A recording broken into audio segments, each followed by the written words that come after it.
Hi, I'm Tlish and you're watching Coffee and Clicks. If you enjoy my content, please like and subscribe and click on the link tree found in the description of this video for links to my media content.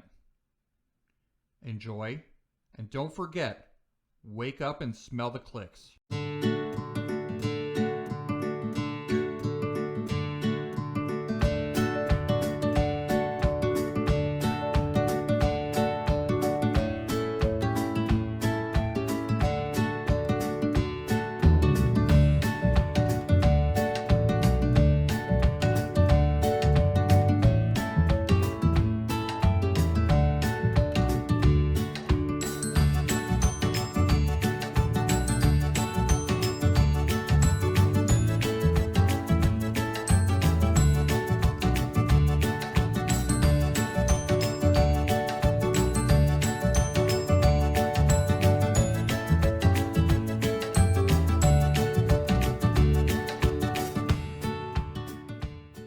Hi, I'm Tlish and you're watching Coffee and Clicks. We are going to finish the DC HeroClix Wonder Woman 80th anniversary set review today. We're going to be talking about the super rares and the chases. Our last episode was reviewing the commons, uncommons, and rares. So go check that out if you haven't already. Today we're going to be reviewing the super rares and chases from the Wonder Woman 80th anniversary DC HeroClix set. Today we are joined from members of Secret Invasion. We have Colin Bell, Nick Streif, and Matthew Ventura. Hello. And don't forget, everybody, that the grading scale for our set review is going to be a 0 to 3 scale. So it starts with the best, which would be the number 3, the triple espresso, if you will, which would be the best meta figures. A double espresso, or a 2, would be impressive, fun, or casual figures. Figures that are good, potent, but not necessarily meta. And a single espresso, or a 1, would be figures that are not really impressive, that we don't really care too much about. And 0 would be the herbal tea. And those 0 figures are figures that just put you to sleep. They're horrible figures, okay? Or not necessarily horrible, but we don't really care about them that much. So 0, 1, 2, or 3. Why don't we get started? We'll just jump right in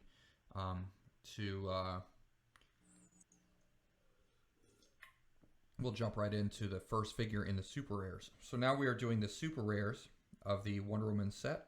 Wonder Woman 80th anniversary set, and we're taking a look at Wonder Woman set number 49. Her name is Wonder Woman. She's a super rare Wonder Woman. I think this is the Bombshells Wonder Woman. She has the Justice Society and Wonder Woman ally team ability. She's 100 points. She has 12 speed with charge, 12 attack, 18 defense with impervious, and 4 damage with leadership. She also comes in at 50 points for at a 50-point dial. So she has a 100 or a 50-point dial. She has the bracelets. She starts with equipment. She starts with the Champion of Themyscira Wonder Woman's bracelets. Wonder Woman may start the game with any Wonder Woman equipment equipped. If Wonder Woman is equipped with the bracelets, with the Wonder Woman's bracelets, when she is targeted by a range attack, increase the result of her super senses roll by an additional +1. She also has a trait, She Can Do It. Friendly characters with Wonder or Girl in their names, or that have the Bombshells keyword, can't be given an action tokens by opposing effects or have their combat values negatively modified by opposing effects. So what are your thoughts on this Wonder Woman? We can take a look at the bracelets too, I guess, because she is able to equip she's able to equip any equipment, but why don't we look at the bracelets right now while we're at it, just in case she equips those bracelets. She does have the Wonder Woman team ability. So with the bracelets, the effect is this character has the Wonder Woman team ability. So the bracelets give a character the Wonder Woman team ability. If this character has the Wonder Woman team ability already printed on its base, then super senses it can use gains protected outwit. And then there's another ability that all the Wonder Woman equipment have. Free if the equipped character is named Wonder Woman. Remove this object from the game and don't score it. If you do, equip that Wonder Woman with any other Wonder Woman equipment from outside the game. So you can swap in and out different Wonder Woman equipment. So that's the bracelets. And there are other equipment that we'll take a look at later that do similar, that have that similar effect of being able to swap them in and out. But this one gives the Wonder Woman team ability. Just to go over the Wonder Woman team ability one more time. The Wonder Woman team ability is super senses, but only succeeds on a 6. And if the character already has super senses, then increase the result by 1. So, what are our thoughts on the Bombshells Wonder Woman 049? I like her a lot. I'm a sucker for most of the Bombshell pieces. She's a solid two shots for me. I like that she's got the. At 100 points, her stats are just really good. 12 movement, 12 attack, 4 damage. Dual targets is nice with 12 attack, 4 damage.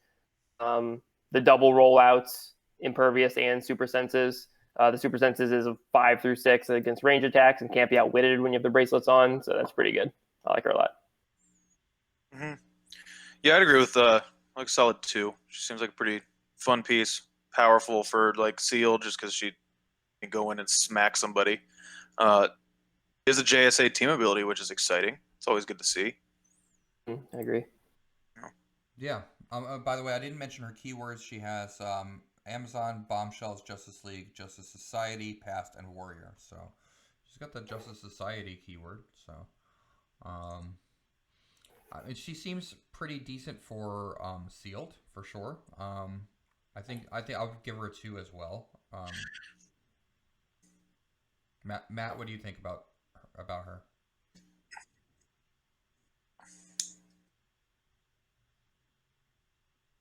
Two? Okay. No. Yeah. The only thing that I don't love about her is her second trait that she can do it. The women and girls can't get tokens from opposing effects or have their combat values negatively modified by opposing effects. Just kind of bland for me. Like I like they're trying to give her a cool power to make you want to include her on teams with like other females like Bombshells or whatever it may be. I just wish it was a little more powerful, so there'd be a little bit more reward for it. Like she's got a full dial of leadership, maybe something like you can remove an action token from anyone, woman or girl, in their name, like anywhere on the map, regardless of adjacency or something. Yeah, I mean, one thing that I initially thought when I first saw this was it doesn't seem synergistic with the old Bombshells, and the old Bombshells had that like bombshell token that they got. True, they got rid of that little trait. Seems like they got rid of that, and I would have liked to see that. Cool. Yeah, that really bumped up like the playability of those old Bombshells. That they were real good because really added up and added a lot of value.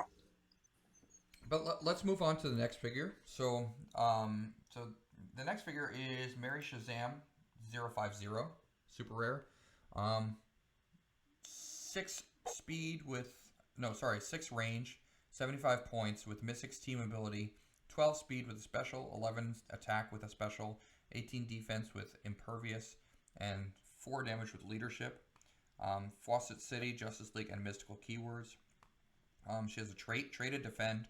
When a friendly character within range and line of fire would be targeted by an attack, you may roll a d6. On a 4 through 6, place Mary Shazam adjacent to that character, and she becomes the target of the attack, even if it would be illegal. So you could place her behind a figure, I guess, and still have her become the target of the attack. Then her speed power is charge, but do not half speed, so that's always good. She can charge her full 12. So kind of, I think their way of giving her kind of like a hypersonic, because that power is benched in this set. And then her attack power is once per turn. When Mary Shazam hits an opposing character with a close attack, after resolutions, she may use Quake as free. What are our thoughts on Mary Shazam? I think the sculpt, first of all, is awesome. That is a really sweet sculpt, like the lightning all around her and stuff. Um, but I think I'm gonna give it a 2. You know, it is one of those pieces like if you pull this in sealed, you're very happy. Uh, I want her to be good enough for like competitive play, but I just don't think it's there. Um, 75 points is a lot, and I don't know. Getting Psychic Blast really hurts her a lot, and that's like pretty common. Yeah, Um, it's everywhere. yeah, so I mean the full speed charge is like obviously very good, and then the free Quake afterwards is very good, but I don't think it's enough, especially in a post Vulture world where we're used to killing whole teams in a turn. Well, Like she just doesn't do it. 75. also especially post rules changes where the free Quake, has to be 2 damage. It can't be single target. Yeah, absolutely. Yeah, I think when she was previewed, I was like super excited about her. She came out with the Bench Powers article, and I think I texted these guys about how good I thought she was. But yeah, I've really changed my mind. I'm a lot closer where Nick's at now. And because I think part of that is because that's before we knew that Quake was getting like nerfed more or less. So I thought you'd be able to full damage Quake twice, and you can't do that anymore. Yeah, she's cool. I'm glad there's a good Mary Shazam. So yeah, I mean, I give her a 2. Matt, what do you give Mary Shazam here?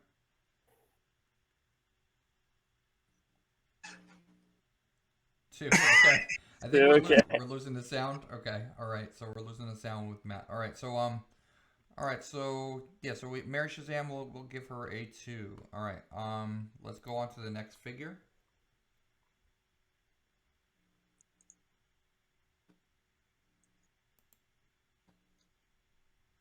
Green Lantern 051. Okay. Green Lantern 051, 75 points. So he is 75 points. He has a Green Lantern core, team ability, 7 range, 10 movement with running shot, 11 attack, 19 defense with defend, 3 damage with leadership.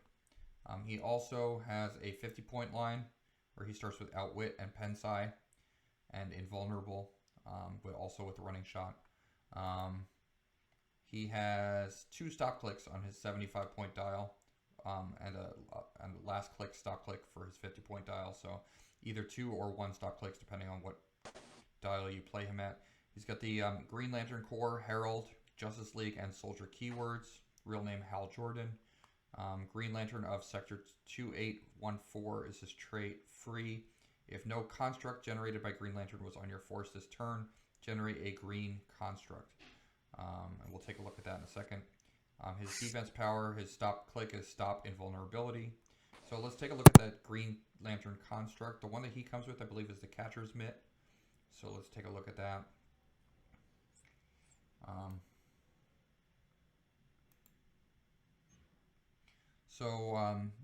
This is not even considered an object. I think it's just strictly considered a construct. So it doesn't. I don't think it counts as a special object.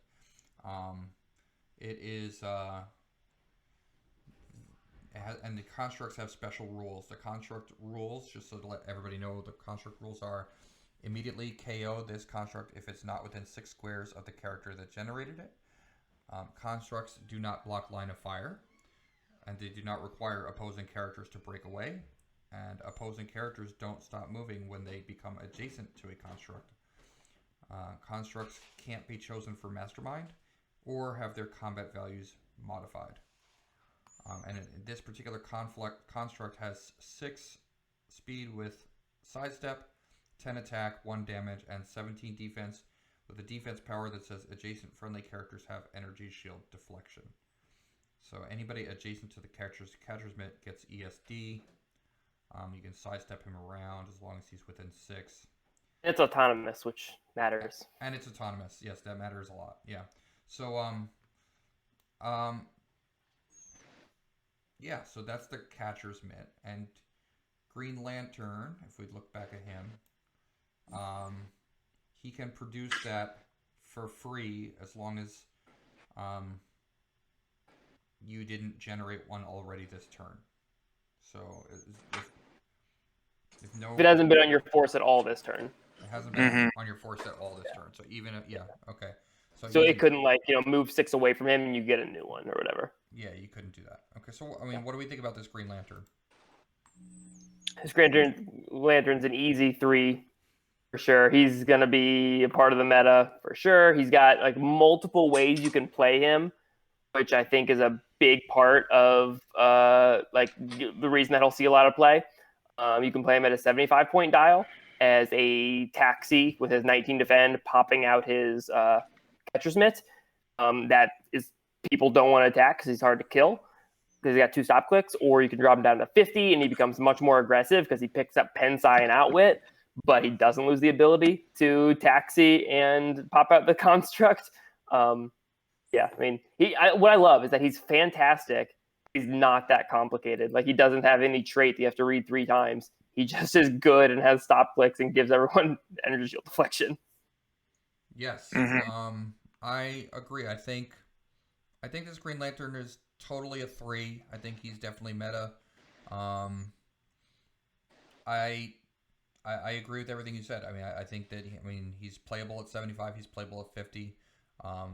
Definitely. I mean, anything with those kind of values, those kind of stats with the 2 stop clicks, 19 defend and he can taxi people around.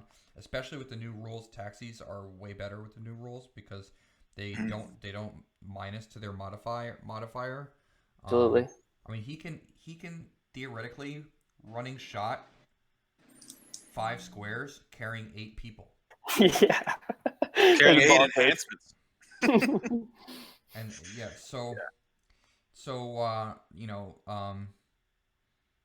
it's pretty insane. Nick, what do you think about this Green Lantern? Yeah, I agree. 3 for sure, for all the reasons already brought up. Like, I think he's going to see a lot of play at 75 and 50. Definitely, I mean, Green Lantern team ability might now be one of the, arguably the best team ability to wild card now. Up there for sure. Yeah, it's definitely up there. There's cheap options that have it, not just him, other pieces, Chip and Lantern. So if I'm looking for someone with the Green Lantern team ability to go to, this is probably the one I'm going to most of the time. That 19 defend with the catcher's mitt giving everybody 21 defense is just crazy. Let me ask you guys this, because I think we all agree that both starting lines are good. Is there one that you guys prefer? If you were going to play him, which one you think you would gravitate towards? For me, if I have room for him at 75, I like 75 better just for the defend. I mean, to carry people around and give them all 19 defend is really strong. I mean, especially he's really tough with the 2 stop clicks. Plus, he has leadership, so he could be the leadership for your team. I like him at 75, but if I have to play him at 50 because I don't have space, then I think he's very versatile. But I like the 75-point dial better. Yeah, I think I might go 50. That defend is really nice. So, like, it depends on the build, but I think most of the time I lean towards like the small or the lower point values on dials, especially with so many good things that are 25 points or less. Like, I think you could really like add some value to the build, and he still has the 1 stop click, right? Like, he's still hard to deal with at 50 points. Yeah, I think 75 is a piece you build around. 50 is a piece you add on because you need like a running shot taxi with Outwit or something. Yeah, that's a good way to think about it. Good way to look at it. Yeah, I think so. Matthew, are you back? Can you hear us? I think so. Oh, great. Can you hear me? Yes, we can hear you. Yes. Hey. What do you think about this Green Lantern? 3s all day. Why? Tell us. I love him. Oh god. Same reason the boys do. Like, whatever they said is stuff we've talked about already. Just value town all day. And I really like both point lines. I think both are equally viable for team building, whether it's casual or meta. Because meta, it could be like an extra like Billy or something where it gets you an extra perplex, an extra theme bump, whatever, and then now you're starting on Pensai Outwit, so it's more offensive, lower points, ironically. So I just think both point lines are great, and then of course the added constructs. Yeah. All right, great. Yeah, so I think we're all really big on this Green Lantern. Let's take a look at Aries, set number 52. He is 125 points, Mystics, team ability, 0 range with 2 targets, 11 attack with charge, 11 speed with charge, 12 attack with Blades, Claws, Fangs, 19 defense with Impervious, 4 damage with a special. That special goes throughout his entire dial. He's got the keywords of Armor, Brute, Deity, Soldier, and Warrior. So he has... he's an ally. He has a trait, the Engines of War grind on. Sideline active unique modifier. So this is one of those sideline active traits. Friendly captains and sidekicks modify attack +1 when attacking +1 characters with the soldier keyword. Another trait, they fight for my amusement. When a character named Allied Soldier or German Soldier is KO'd, give Aries an endless war token, because this is where those generics are coming into play from the last episode on commons, and rares. So we went over a lot of the generics, and Allied Soldier and German Soldier are both generics, and also I think we saw Steve Trevor, who produces Allied Soldiers. He generates them. So at the beginning of your turn, for every 2 endless war tokens that he has, gain 1 mission point. So those keep building up. Then he has a damage power, a vision of never-ending battle leadership, but succeeds on a 4 through 6. When he uses it and succeeds, you may instead generate an Allied Soldier Bystander or a German Soldier Bystander. If you do, an opponent also generates an Allied Soldier Bystander or a German Soldier Bystander, whichever you did not choose, adjacent to one of their characters. The bystander they generate is friendly to their force. So you're adding basically every time he succeeds on a 4 through 6 leadership, you generate two figures, and those are bystanders, but they also count towards his they fight for my amusement trait. And then he gains mission points, and if you get to 20 mission points before your opponent does, then you win the game. So it's like an alternate win condition. So what do we think about this Aries, super rare Aries? 1, 2, 3. Matt, why don't you go first? I'm curious how you feel. I think 2. That's the safe play, man. You gotta go herbal tea or 3. Only options. When it comes to mission points, I mean, like, that's what it is, right? Yeah. No, I think it's 2. Yeah. It could work. Like, you can make it work for meta. But it's not so busted. It's not like fun for casual. I'll stay. If it is gonna be meta, it's gonna be because of the mission points, not because he's charging 6 squares. I don't know, man. He's got a Mystics TA. Yeah, I know. But yeah, I think that's where I'm at. I'm at it 2. Yeah. I mean, if we're going herbal tea or bust, I think I'm herbal tea on this guy. He's obviously like a sweet character. Like, cool sculpt, be awesome to pull. I'd probably put him up for trade immediately if I pulled him. But as far as like competitive goes, I just don't know, like, his mission points thing. I just don't think it's worth the work. I just think there's better ways to win a game. It's kind of where I'm at on him. Yeah, I thought about him a lot when he first kind of came out, and I really wanted it to work, and like I still kind of think that there's something there. I think at the end of the day, like, could you see yourself going to a tournament where you're like, I'm going to win this tournament because I'm going to get 20 mission points 5 times? That's probably not going to happen. It's so gimmicky. My like only, I guess, counter would be, it would be really fun for like a local or small tournament, where you catch like 99% of the people off guard, It's true. and you're like you want to push your own skills, where you play something totally different. Mm-hmm. You know, Like a year and a half from now, when he's about to rotate, and everyone forgot that he existed. exactly. Yeah, the mission points are cool. I'm like in the camp right now. I think we're like, I don't think the mission points are good enough to win right now, and I hope that it stays like that. Like, I was just thinking, do you think that they're going to make more? I mean, obviously they're going to make more figures with mission points, but do you think they're going to make them to the level that they are like meta play, like competitive playable? And if they do, like, are they going to be too powerful at that point? Like, I think if they keep making mission points characters, right, like for the next, I don't know, 3 years, I think inevitably they will eventually make one that is broken. And I can only just hope that when that happens, it gets banned immediately for the first time in modern. Yeah, because I'm just thinking in my head, like, if they do make a character that's that good and can get mission points consistently like that, like, it's going to be something just, like, crazy. mm-hmm. Yeah. I feel like it'll be a combo. I feel like it won't just be necessarily that they're so busted on their own, but something makes it work. Or another option is maybe it's not even a mission point character that we get. Maybe it's something that makes one of these mission point characters work. Mm-hmm. Something that goes,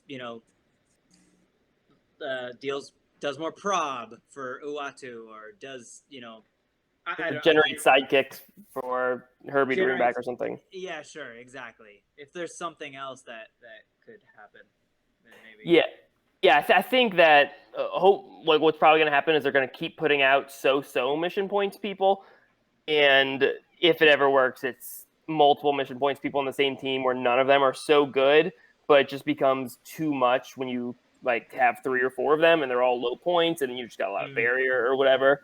Like people have tried that already, and it's already not that far away, so I could totally see it becoming a thing. Like from WizKid's perspective, like the mission points have to be a solely competitive endeavor. Like no one is like playing 500-point casual on their kitchen table and winning on mission points. Like that's no fun at all, right? So if they keep putting them out, they're gonna keep putting them out pieces that they think are gonna compete. Mm-hmm. Yeah, I could see maybe something where they like print a mission points character in the future that I guess kind of like synergizes with another one, like Matt was kind of saying, but like where there's some weird loophole where they both get mission points in like the same situation. Does that make sense? Yeah. Like I get the sense what they're trying to do. I mean, at least with like figures like Uatu, because Uatu's still good even though he has mission points. He's still a good figure. I think that's what they're trying to do is make figures that are good, and also like, oh, by the way, you could win on a mission points if the game goes on forever. Yeah. Because in all seriousness, like this Aries, like if you pull this in sealed, you're excited. Probably. I think when they sat down around the conference room table and they decided that they're going to go forward with producing mission points, it was because they wanted to keep the meta varied. They're always worried about it becoming stagnant and like 1 or 2 things dominating, and they're like, if we introduce a whole new win condition, that it automatically just opens it up. Mm-hmm. Yeah, a win condition that in the middle of the game, or rather I should say when team building, it's a win condition for you, like PJ's team that he took to top 4. That was a win condition that said you have to come over to my side, otherwise I'm going to rack them up. But he also got to top 4 without ever winning a game with mission points. So it has to be one of those things where your team, that's probably the way they designed it, is to where the team has to still be able to play HeroClix, but also could do that along, side fighting and whatever. Well, let's take a look at the next figure. So we looked at Aries. By the way, this is the Allied Soldier Bystander, who is basically the same top dial as the Allied Soldier common figure. only he's only one click because he's a bystander. And then the same thing is true for the German soldier. So there's the German soldier. Okay. And let's take a look at now. Our next figure is the figure designed by. Wait. Can I cut you off real quick, Tony? I'm sorry. Sure. I just thought of something. Does this work? Could you play Aries with Dawnbreaker and just get a ton of bystanders like that with +1 stats? Wait, Kind of cool. Because every time they generate a. Yeah, because he'll do, like Aries gives them like a German soldier, and you get a German soldier with +1 stats. You know what? I'm gonna look up Dawnbreaker right now. That's dumb. Like that's already 200 points right there. So I'm like, it's a very all-in strategy. Throw on a Nuatu kind of and a Whenever Herbie. an opposing character generates one or more bystanders. Okay, so let's just make sure the wording is Oh, correct. so it might. Oh, it might not. Shit. Aries might be the one generating it. Yeah, Aries might be the one generating, so that's what I'm not sure about. Yeah, it says you may instead generate an allied soldier bystander. Oh, never mind. Wait, yeah. if you do, an opponent also generates. Yeah, no, I think it works. It says an opposing character. Dawnbreaker says, not an opponent. And it says an opposing character? Yeah. Okay. Yeah, Yeah. It doesn't work then. Okay, Tony, edit that out in post for me. Appreciate it. Aries was almost a 3.5. Okay, so the next figure is the Flash, okay? The Flash is set number 053. This figure was designed by Adam Friedman, Matt Greichanos, and George Massou. It was their winning team world championships from 2019. It's 30 points, but you can get 2 more of them if you pay 20 points for each of the other ones. You can play them all at separate starting lines.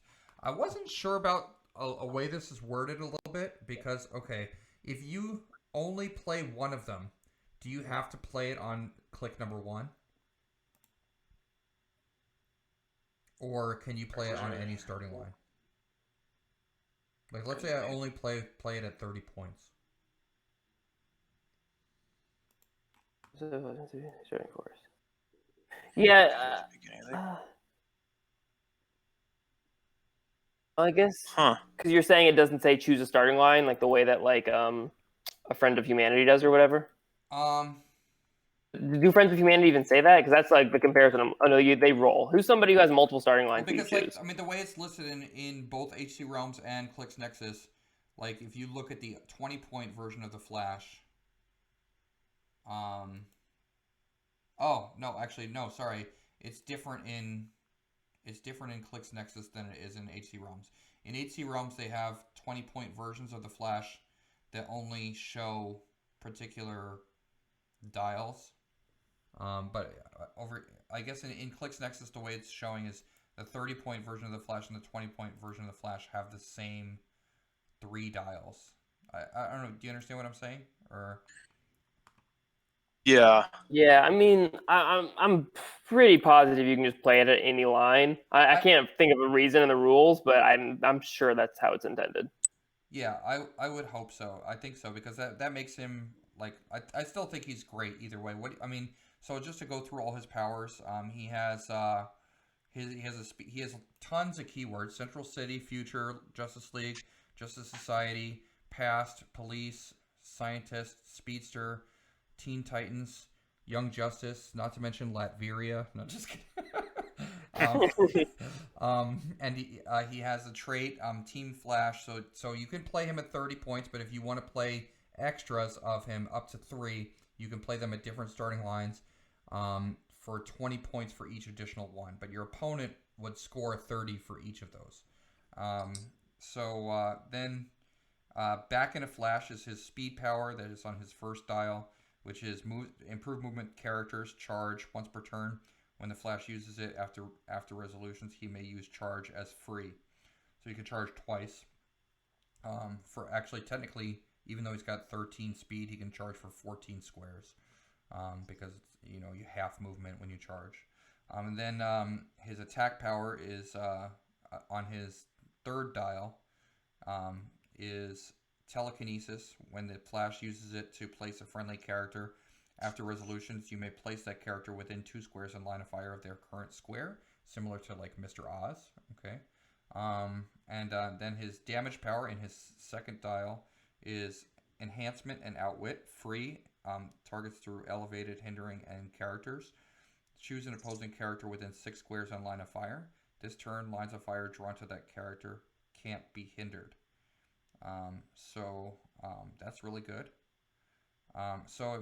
Basically, one dial is a leadership and charge, super charge, kind of a hypersonic-y dial.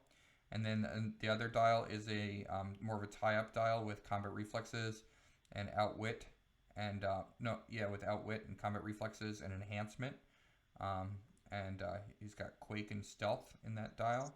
And then the third dial, he's got Sidestep, and he's got Prob, and he's got TK with that special TK that he does. And he's got the Police team ability and the Team Player team ability. So not to mention he can copy the Wonder Woman team ability on that super senses that he has for his first dial. I think he's absolutely a 3 also. What do you guys think about him? Mm-hmm. Oh, for sure, yeah. Triple shot. Sign me up. Oh, yeah. So good. The worst thing about him is that he's a super rare that you want multiples of. Mm-hmm.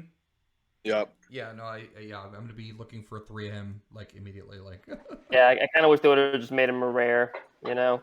Even though I understand why they didn't, world champ piece and just, like, a lot going on in his dial, and they're trying to make the curves a little less complicated.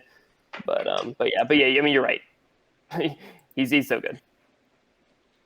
Yeah. Yeah, on a Justice League team. Like, I know we were talking about a Justice League team where he can copy the Green Lantern team ability and get the entire team across the map. Oh, wow. 14 squared. Yes, yeah. And Colin, I don't know, carrying shifting focus Wonder Woman, 14 squares across the map. It's really good. Copying the Wonder Woman team ability is really good. He's just awesome.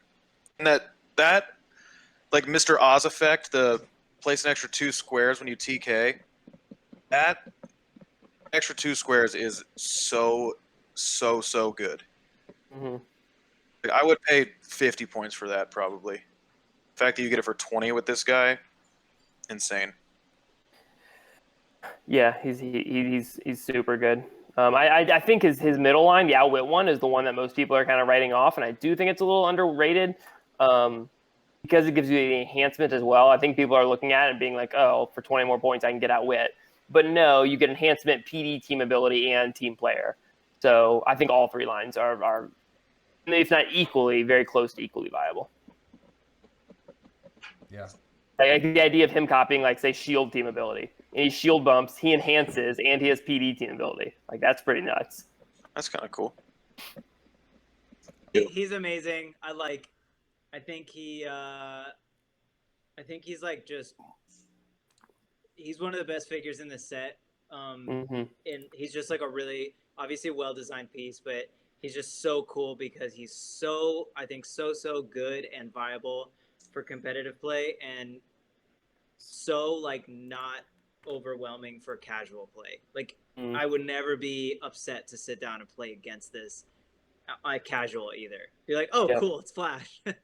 But speaking of that speed, for Silver Age, he is like, I can't stop building with him and copying the Green Lantern ability with like Chip or something, and then having Samcap on the team. So replace then modify. He charges 10 and then charges another 10. So he copying Green Lantern, he just runs 20 squares across the entire map. Oh my god. And like if you wanted to, I think you could even like call in like oh no, never mind. I was gonna say call in phasing, but that still gets you 16 if you need to like phase instead of, because he doesn't have the improved movement, but 20 squares is pretty sick. Yeah. That's awesome. And teaming up with the TK Flash, you just sidestep 2 more squares anytime you carry also. Exactly. Yep. But anyway, great piece. All right, so let's take a look at the next one, which is Lex Luthor. This piece was designed by Isaac Arnold Berkovitz. He was the 2019 HeroClix World Champion. So he designed Lex Luthor, but this is Red Sun Lex Luthor. So for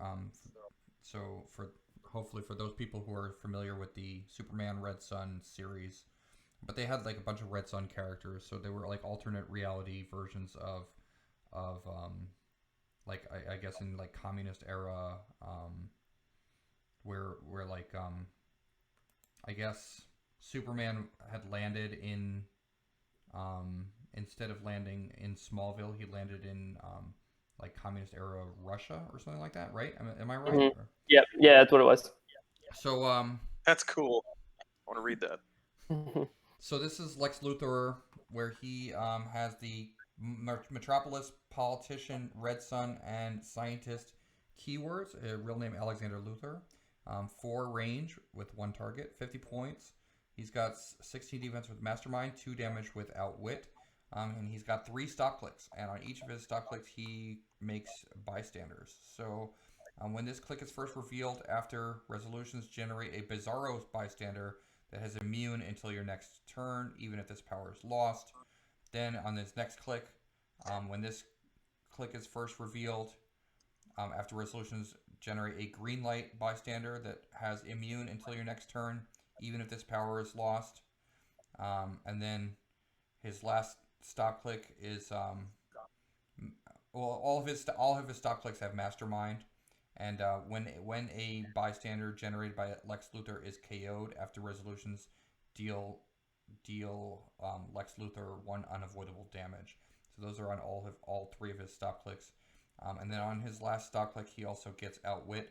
When this click is first revealed, choose an opposing character for the rest of the game. That character can't attack Lex Luthor unless they're the only character on their force. Protected Outwit and Pulse Wave. And then we can take a look at the Bizarro and Green Light bystanders that he creates. They're pretty beefy. Bizarro is 9 charge with 11 attack, Quake, 17 defense with Impervious, 4 damage. And he's Flyer. And then Green Light is the range bystander. It's 9 running shot, 11 attack with Pensai, 17 defense with toughness, and 3 damage with 7 range. So, what do we think of this Lex Luthor? Matt, do you want to go ahead and start? What would you give it? I think he's a 2. Like, I think it would be closer to a 3 with being able to push. Fingers crossed they give him like an activation click. But without it, he's still like super playable, really cool piece, for sure. Mm-hmm.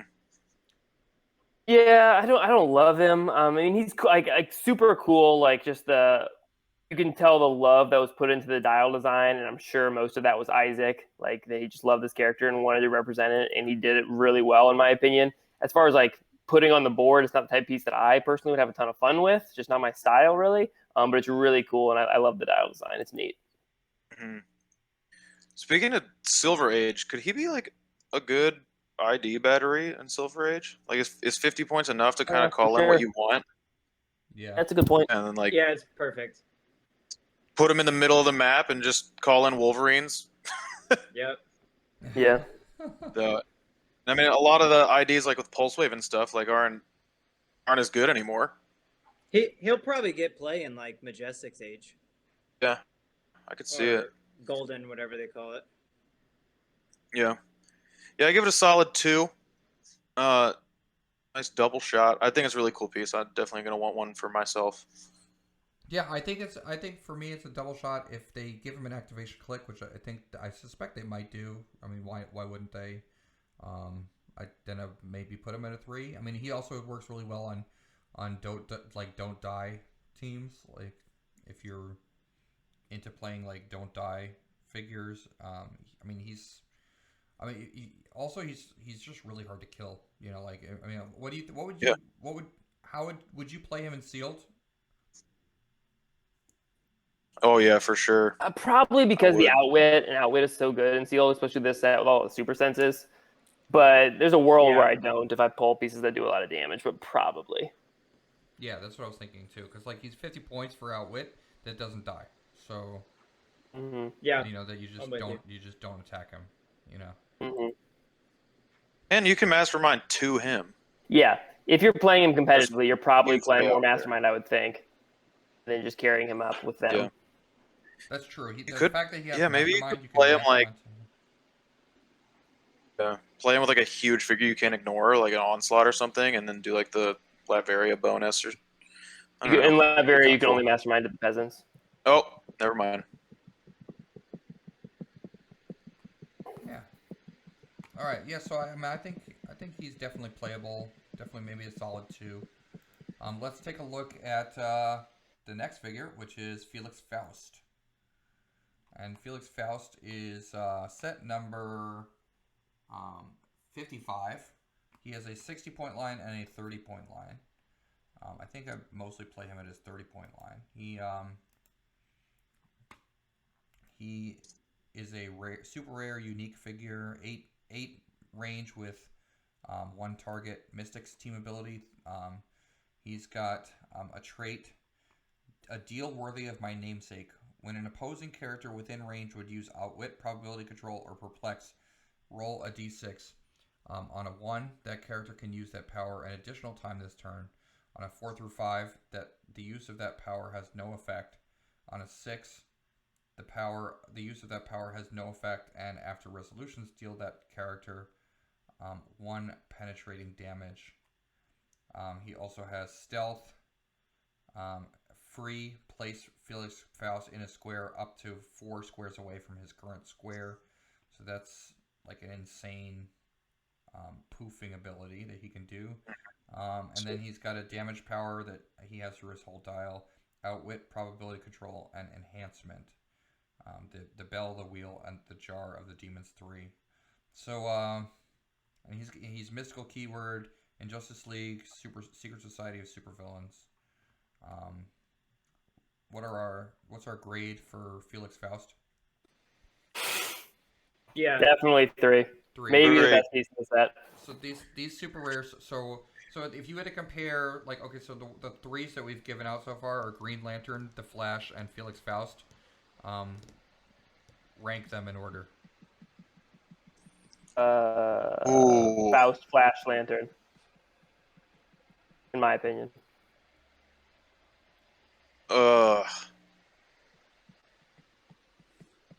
Yeah, Faust and Flash for me are like 1A and 1B. Now Faust probably, yeah. No, I'm gonna say Flash is number 1, then Faust, then Green Lantern. I know it's a review without seeing them play tested yet, so it's so hard to say. I mean, but I just can't see Felix, like, he just brings so much utility. It's crazy. Really 8 range with the Pensai. I mean, that's true. He can hit for 2 damage Pensai. Yeah, for 8 range, that's really good.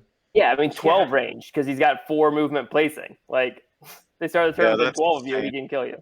This is one of those pieces that just is going to play so much better than you expect. Like you already expect him to be amazing, and then he just poofing around the map, doing whatever he wants, making people hurt themselves. Down. Not to mention, you guys were talking about Silver Age with ID cards. I mean, you play him at 60 points, and then you just poof him, and then you call in something. Yeah, that's not a bad idea. Yeah. Dare I say he's better than the last Faust they made?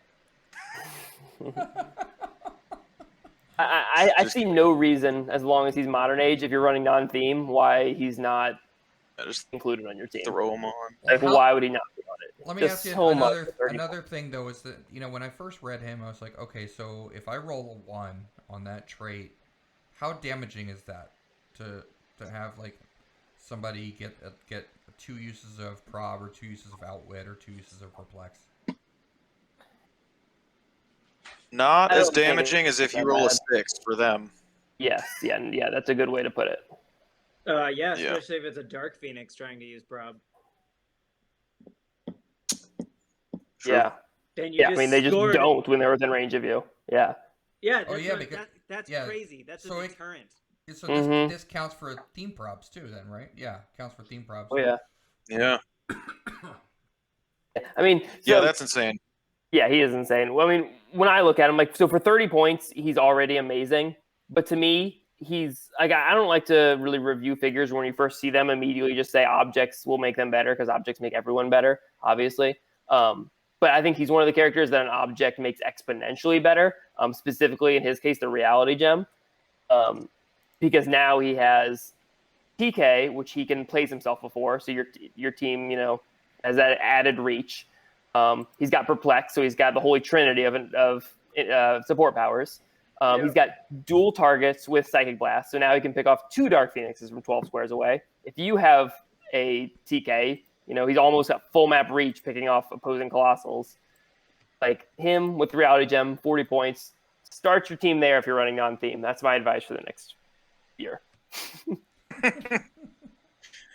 All right, the off-topic question. If Prob, Perplex, and Outwit's the holy trinity of damage powers, who's the Pope? Ooh. Anybody have all 3 of those printed on dial right now in modern age? Perplex and Outwit. I gotta go with. I mean, it depends on who you're playing against and stuff, but like what matchups you have. But I would say Prob. I don't know, especially now with the new rules, because Perplex doesn't Perplex up damage anymore, so you have like less. I don't know. I just always That's the ability to re-roll. Like I've had teams without Perplex, and I was like, I wish I had Perplex. But I've had teams without Prob, and I've been like, I really wish I had Prob. Yeah. Mm-hmm. Prob is so good. Yeah, it's the least situational out of the powers. It's just always good. So all right, so let's take a look at the next figure, which is Firstborn. Firstborn is set number 56. He has Cosmic Energy team ability. He's 90 points with 0 range. He has a trait acquiring the strength of my enemies. Firstborn starts the game on click number 4. Steal energy when he uses it. Instead, he heals 1 click for each action token on a hit target and may heal past his starting line. He has a movement power, phasing teleport, plasticity. Power, if no friendly character has been placed this turn. Choose an opposing character within 6 squares that attacked Firstborn or damaged a friendly character since your last turn. Place Firstborn such that he can make a close attack targeting the chosen character. Then do so if the chosen opposing character has 2 action tokens. After resolutions, remove an action token from Firstborn. That speed power starts on his... so he has that on his first click because his first click is click number 4. He also gets that on his last click. He has a defense power, Stop Impervious, which is also both on his first and last click. At the end of your turn, give each adjacent opposing character an action token.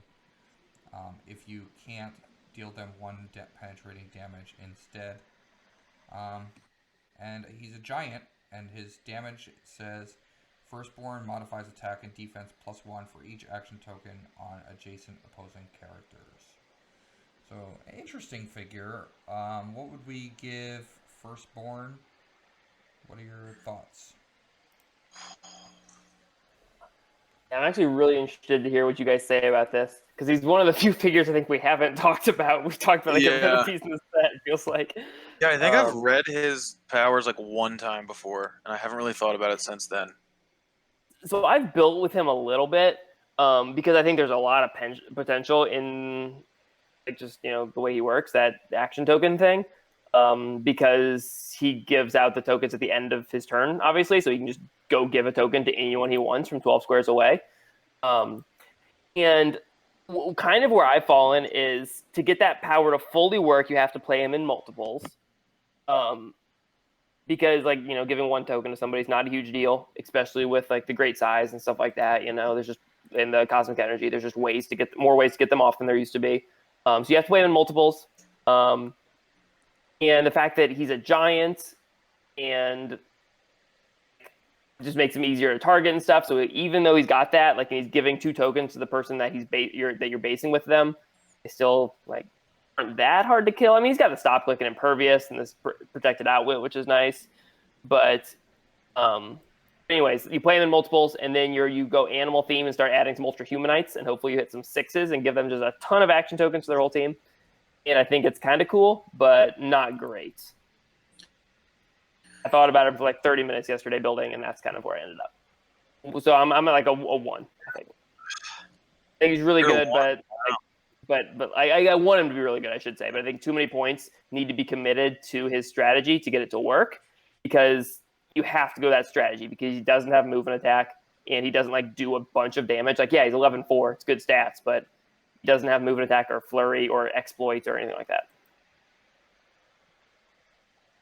Yeah, I want him to be a 3 just because I think vampire dials are really cool. It's been a long time since they've made one like really, really, really good. I'm probably a 2 on him. Stay tuned for that, by the way. But oh yeah, stay tuned. Yeah, I'm probably a 2. Like, if you do build around it right, like there's a I don't know. I just mean, thought, what are like, you doing Aries, though? Like, that's what I'm saying. I tried to build around it, and like it's just yeah, like it's if you build around, like you said, right, like give out action tokens, all that stuff. Like there are going to be games where like he just goes off.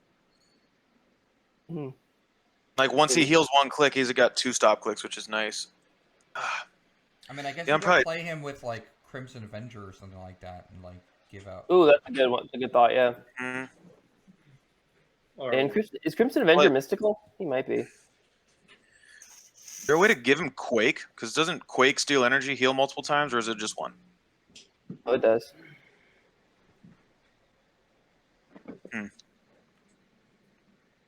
No, he's not mystical. Wonder Woman with the with her free in cap. Huh? To give action tokens. Oh yeah. I shared what warrior? Yep. Yeah, but again, like, is that good enough? I don't know. No. Might be too cute. Yeah. I don't know. If it's cute, it's probably not good. To me, if you give him charge or you make his retaliation free, he's there. Yeah, I But think that makes him a lot better if he does that. For me, I don't know. I'll maybe give him a 1. I don't know. I'm not sold on him.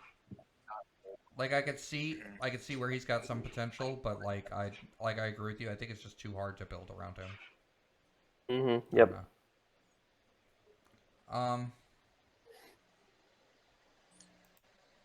All right, let's Give me other thoughts, Matt. Yeah. No? Matt, where are you on it? Like a 1 or 2. Yeah. All right, let's take a look at Hades. Hades is set number 57. He has the Cosmic Energy team ability. He's 75 points. He's got 8 range with single target, 12 speed with facing teleport, 10 attack, 17 defense with impervious. He has 2 stop clicks that also have impervious.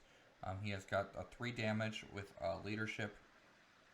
When Hades uses it and succeeds, you may instead generate a Tortured Soul Bystander. He has 2 traits. Whenever a standard character within 10 squares is KO'd, generate a Tortured Soul Bystander in that character's square. And then whenever an opposing character fails a breakaway roll when adjacent to a Tortured Soul Bystander, or a Tortured Soul Bystander evades an attack using super senses, gain 1 mission point. And then that's it. He's basically a mission point character that makes tortured souls. Thoughts on this Hades? Nick, what are your thoughts? I think I'm a 2 on him. 2 stop clicks for 75 points is really nice. We talked about this with like Green Lantern, but I just don't think he's up to like Green Lantern's level. His what is it? The tortured souls that he makes, I don't even know if they're like good enough. At They're 15 horrible. defense. They're so bad. They're Like I'd horrible. just rather They're not so put them bad. out. That's what kills him. Yeah. Yeah. Like He's like really cool. He might be a 1 for me actually. When he first came out, I was like, "Oh, I'm building with this guy. He's gonna be great." And then the more I looked at it, I was like, "Actually, no. All these teams I'm building aren't gonna be able to kill literally anything. I'm just gonna lose." So maybe I'll be a 1 on him. I don't know. Let's go with 1. Yeah. Mix it up. I tried him to build with him also, and I kind of came to the same conclusion as with Hades or the Firstborn. It doesn't work. Like he's cool, he's got 2 stop clicks, but he doesn't do a lot. So do I care that I can't kill him if I'm playing against him? No. If you're not doing like a mission point team, if he's your only person, you're never winning on mission points. Like if you're playing against a Hades and it's not a mission point team, it just has Hades. Don't be afraid to try and break away from the Tortured Souls. He's never going to get 20 mission points from you not breaking away from Tortured Souls. It's just not going to happen. So yeah, he's like a don't die piece that doesn't really do enough damage or anything to like constitute being worried about. Yeah.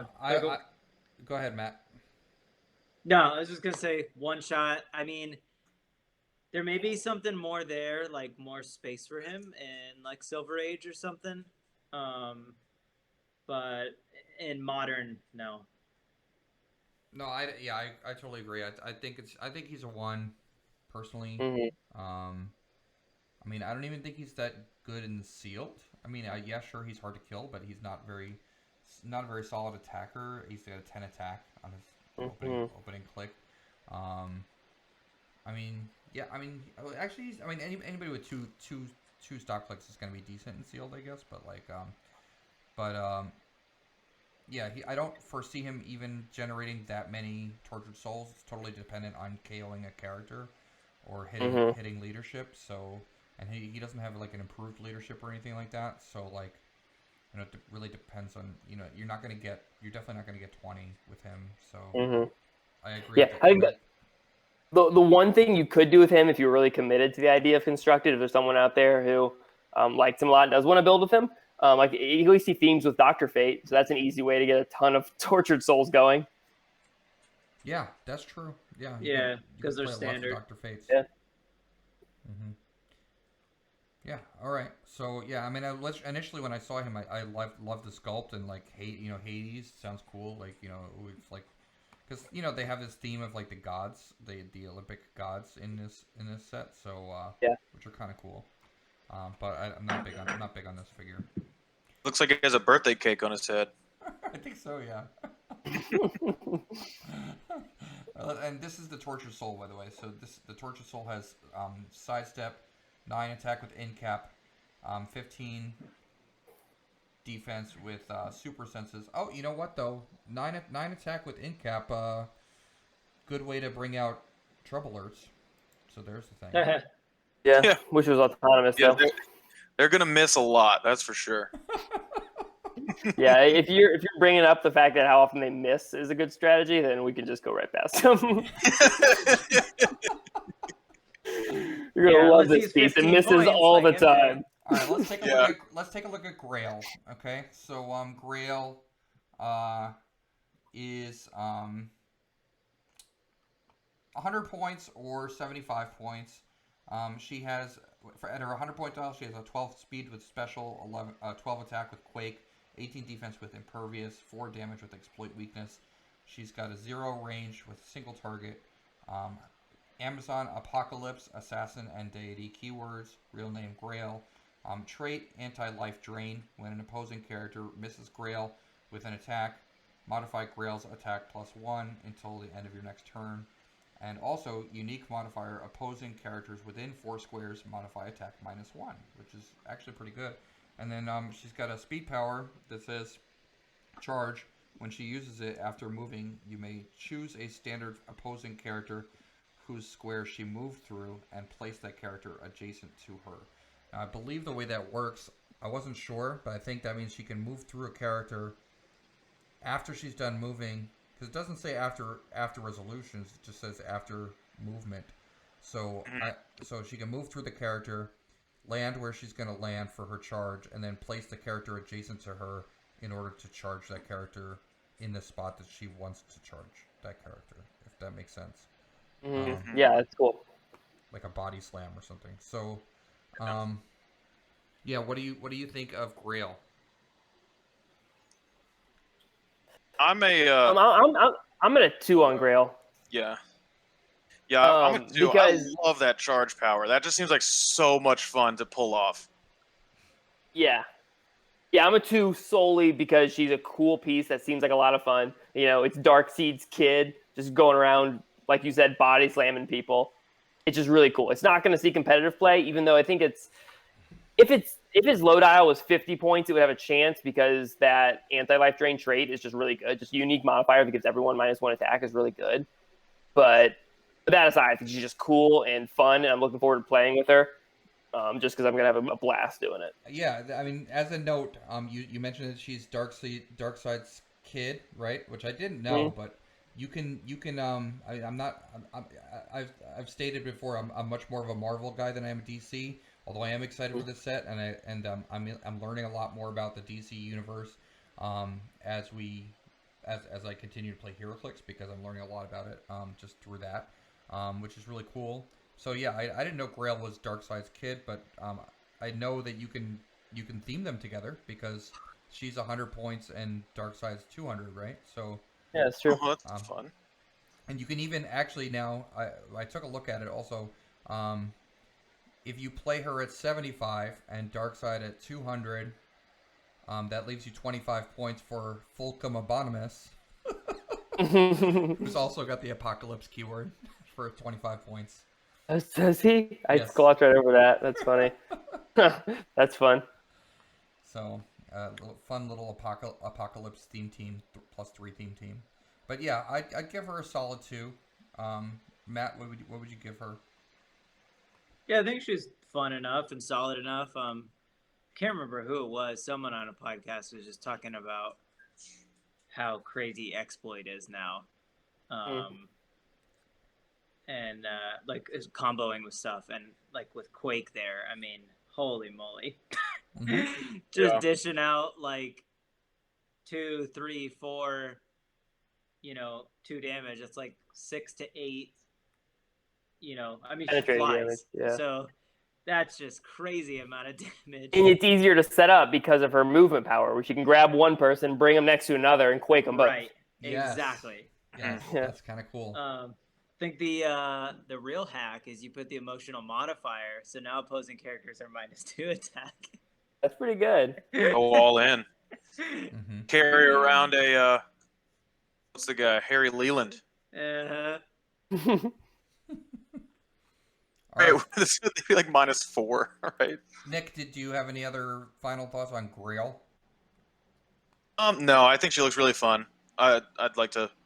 She's one of the pieces that I like hope I pull in sealed, besides like a chase, right? But like I hope I pull her in sealed, just because I think I'd have a lot of fun playing with her. Yeah, like you hope you pull her. I don't know if I'd go out and buy her as a single anywhere, like on a like on a third party market or whatever. But I would hope to pull her and be like happy that I pulled her for sure. Wonder Woman 59A. So this is she comes with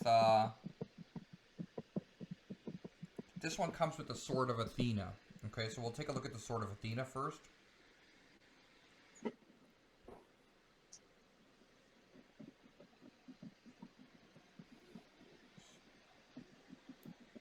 Here's the Sword of Athena.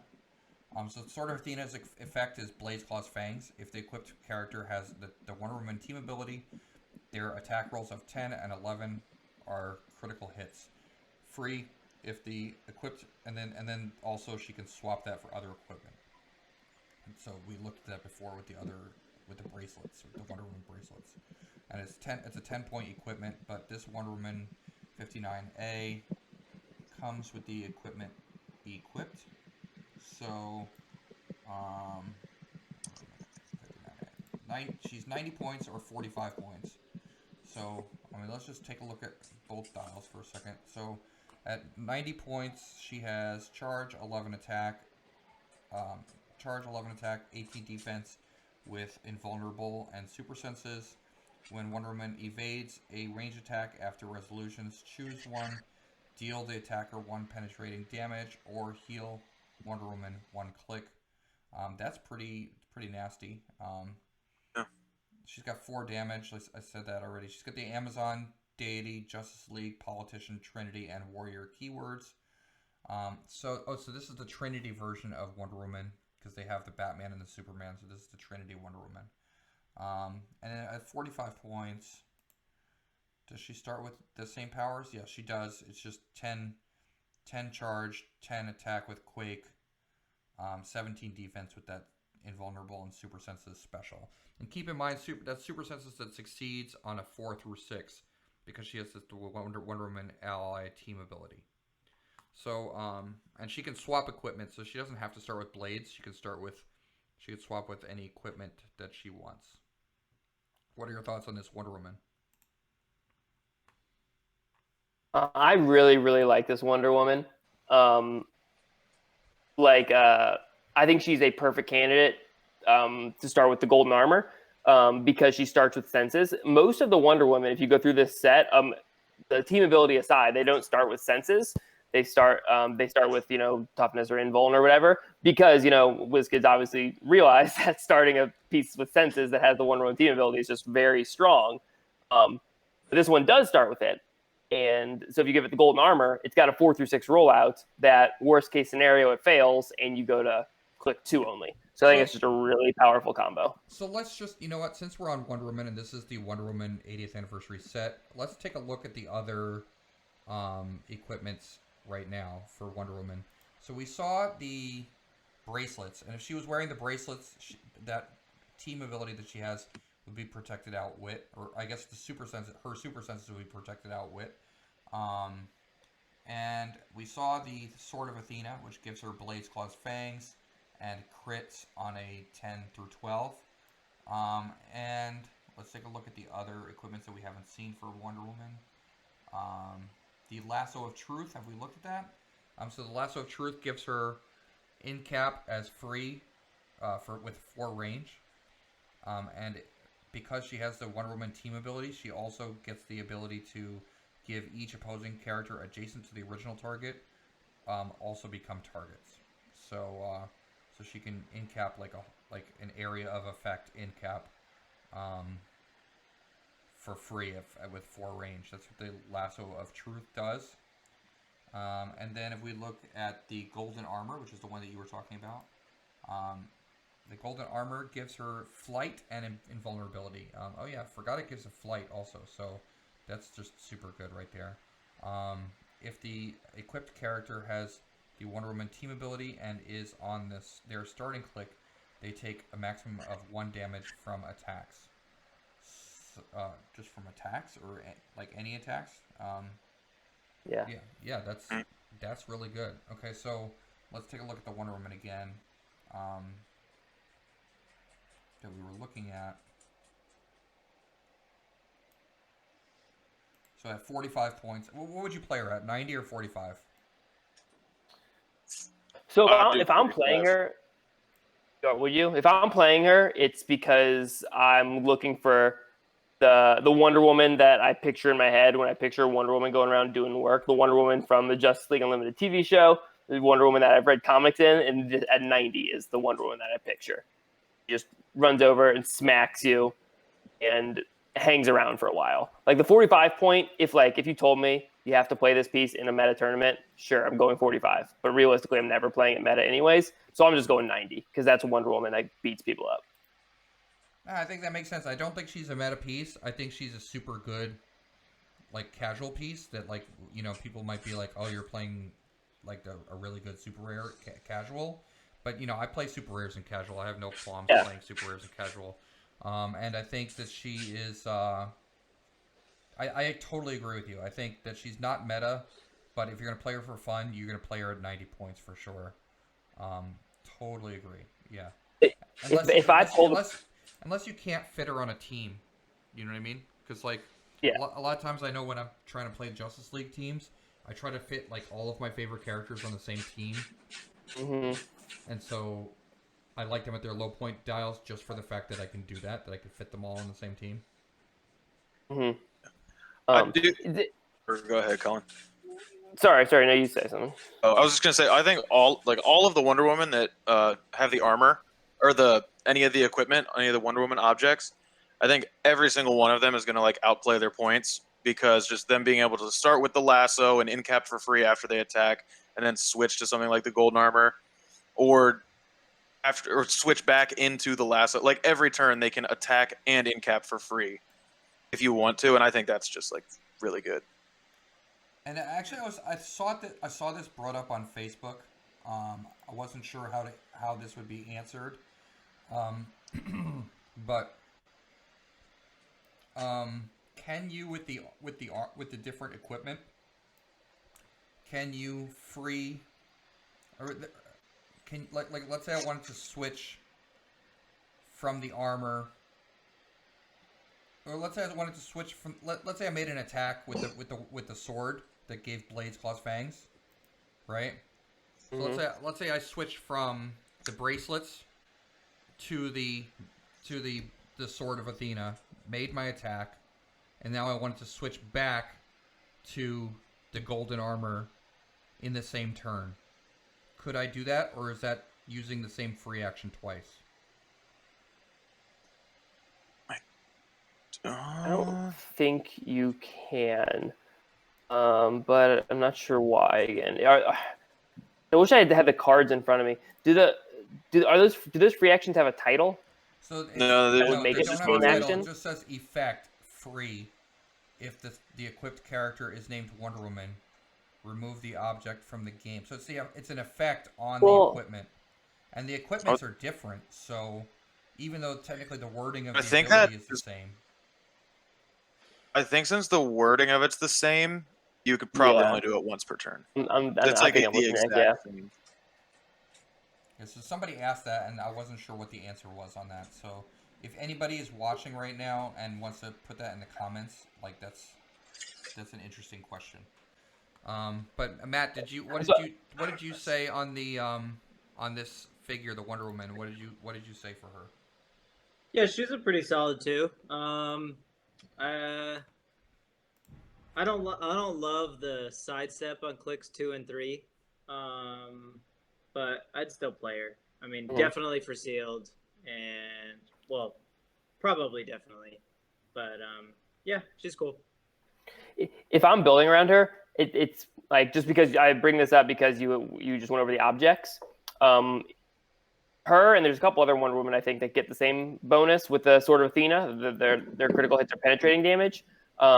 Cool combo with the uncommon Donna Troy that makes 7s critical hits as well. So now 7, 10, 11, or 12 are all crits, all dealing penetrating. Yeah, that's great. Yeah, that's really cool. And then you pair Crimson Avenger to swap dice to make 7s. Question, you mean? Oh, the question, yeah. Yeah, that's cool. Speaking of the equipment, by the way, I just have to talk briefly about this. Friend of mine was building this, built, we were playtesting the other day online, and a friend of mine was playing a team with the bracelets, and they go really well with Captain America and the Avenger Spider-Man. So if you I believe that. If you equip Spider-Man, and you basically have a Spider-Man family theme team, and everybody has a Spider-Man team ability, then they can, once you equip Spider-Man and he gets the Wonder Woman team ability, then you can copy that with the rest of your team, and now your other Spider-Man gets the Spider-Man family team, the Wonder Woman team ability, and they all get Wonder Woman team ability, and super senses. Yeah, that's really strong. So, all right, let's take a look at the next Wonder Woman, because I think we're excited to preview this one. This was just released. This was the last figure previewed in the set online. It is the Wonder Woman 59B Prime Black Lantern Corps Wonder Woman. She's got the Amazon Black Lantern Corps monster and warrior keywords. She's 60 points. She's got 0 range with 2 targets. Real name Diana. Moves through characters. A trait, Revenant. Wonder Woman starts the game on click number 4. Steal energy. When she uses it, she may heal past her starting line. So that's another vampire trait. Okay. So click number 4 is pretty good. Click number 4 there. On click 4, she has charge, invulnerable, and close combat expert with 3 damage. So she's charging for 12 and 4. She also may start the game with the Sword of Athena equipped, and when she is, her critical hits deal penetrating damage. So even though she does not have the Wonder Woman team ability, she still gets that critical hit deals penetrating damage thing. She wouldn't crit on a 10 or 11 though. She would only crit on a 12. But she can also swap those equipments out. So she can, once she starts with the Sword of Athena, if you have the other Wonder Woman equipment on your sideline, you can swap them out.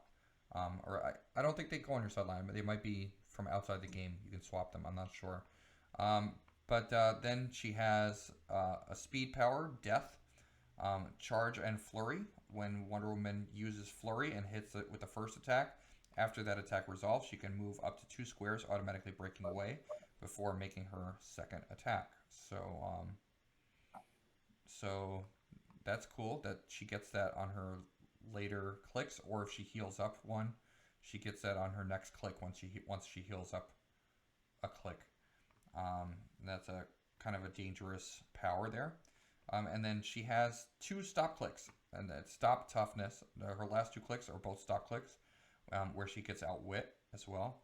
And her stop clicks, they say at the end of your turn, heal 1 click. So free healing, auto healing, 1 click at the end of her turn, from the stop click. So not to mention she has steal energy, so if she hits, she can heal from her stop click, and not to mention she has poison on her last 3 clicks. So thoughts about her? Is she a 2? Is she a 3? What do we think? Oh, I think she's a 3 all the way. Shocked if people disagreed. You do think she's a 3, Colin? You don't? No, I do Colin too. is shocked. No, I do too. No. I didn't think she did. Okay. Yeah, well, so when we first talked about her, I didn't love her, and then I kept looking and I realized how dumb I was. Yeah. Because here's the comparison I made. Stick with me for a second.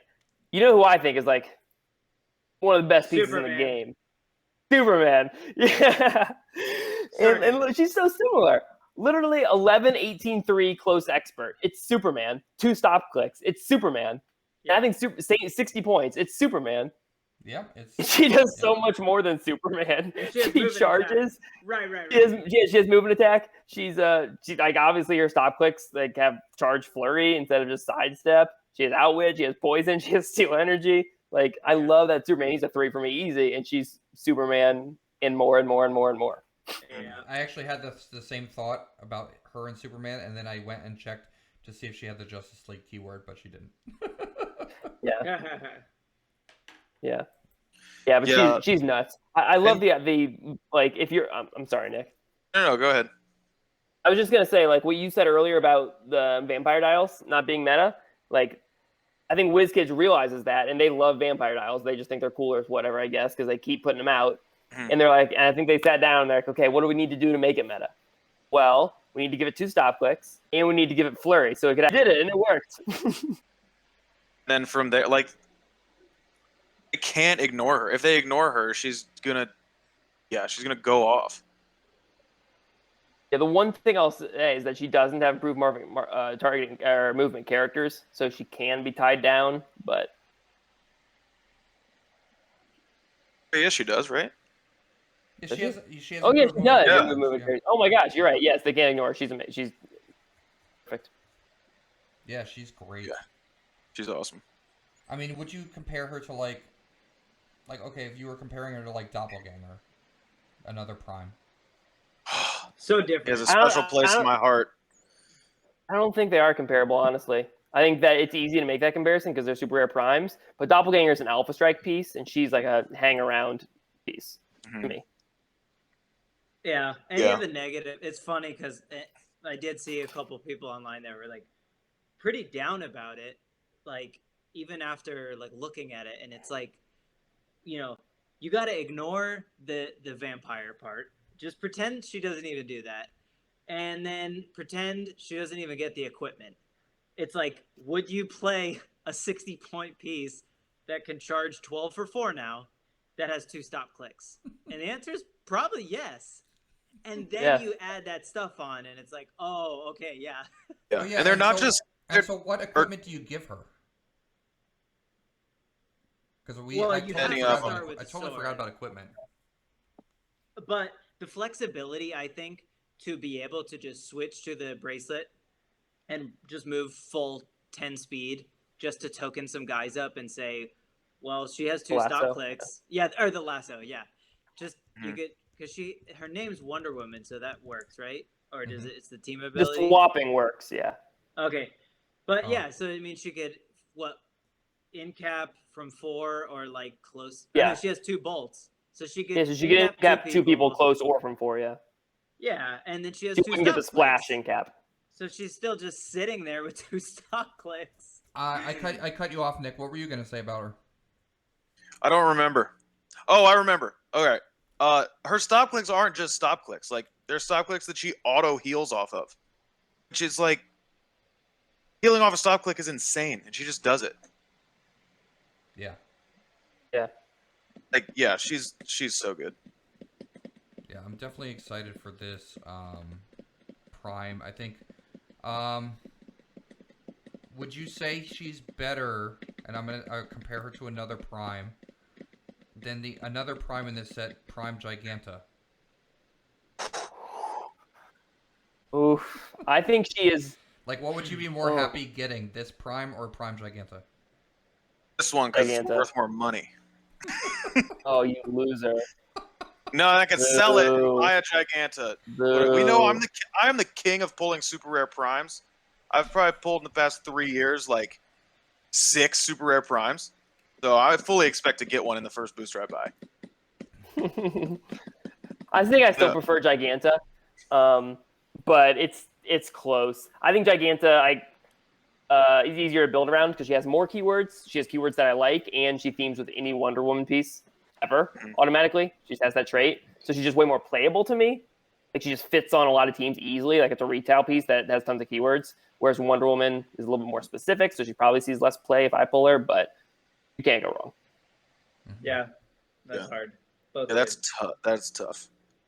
And now compare her to Tolafar, the other Prime. No, just kidding.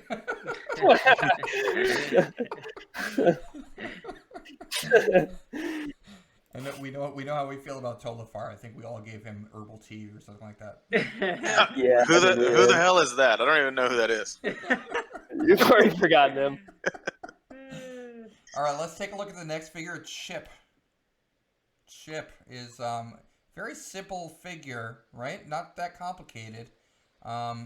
Set number 60. He's a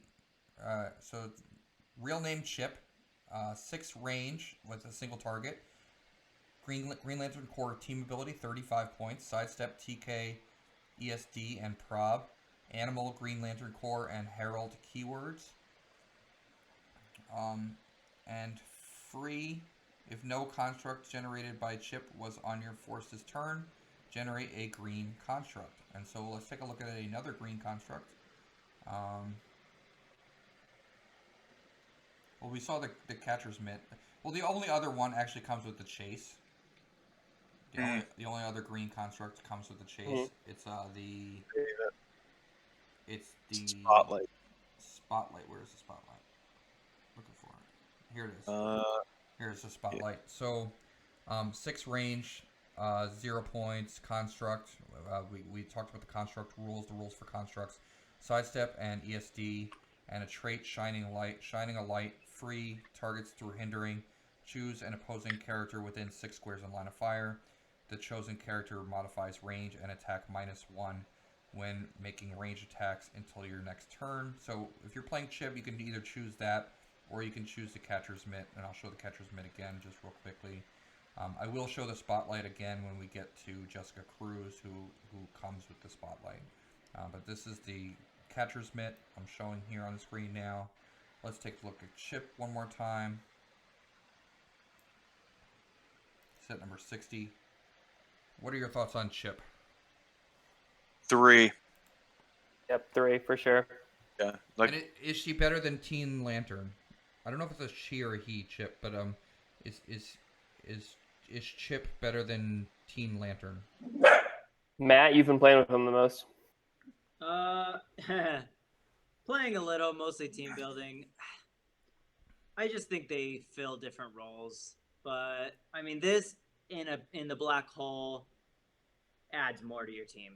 So in general, I would say this is better, giving the team the the energy shield, and then also the TK and the sidestep. yeah, sidestep carrying 8 people. Yeah, sidestep is a big deal to reposition. So yeah, it's better. But I still think Teen Lantern is really cool. But Yeah, Chip's Teen amazing. Lantern's awesome. I think Chip's definitely a 3. Literally everything you would ever want in a taxi. Just simple as that. You said it, Tony, when you introduced him. He's just a simple piece that is just really good. Yeah, although, interestingly enough, if you're looking at the keywords, so Chip has Animal, Green Lantern Corps, and Herald keywords. So if you're playing Animal, which is the most playable of those keywords, if you're playing Animal keyword, I actually prefer ABPI Lockjaw to her. I'm not sure. Maybe not straight up prefer, but I really am big on that Lockjaw. Because ABPI Lockjaw has 12 speed. He's got plasticity. He's got a stop click. So he got a lot of things going for him as well, and he can carry 4, passenger 4. So with that 12 speed, with the new rules changes, that's really good. But I'm not knocking Chip. I think Chip is really good. I just noticed that though because I've been personally playing an animal theme team a lot, and I have Lockjaw on the team, and I just noticed that Chip has the animal keyword. So I was like thinking, maybe I should replace Lockjaw with Chip, but I'm not sure if I would because Lockjaw has that phasing teleport 12 speed plasticity. Mm-hmm. Yeah, that's a tough call. I think Chip is the better piece. He does more, but if you're playing a super alpha strike team and you think those 2 squares phasing are that important for you, I wouldn't blame you at all for going Lockjaw. Yeah.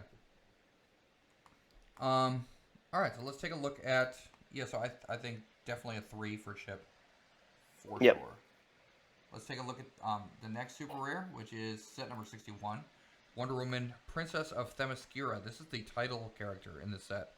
So, very interesting character. She's 70 points. Wonder Woman ally team ability. 10 speed with charge.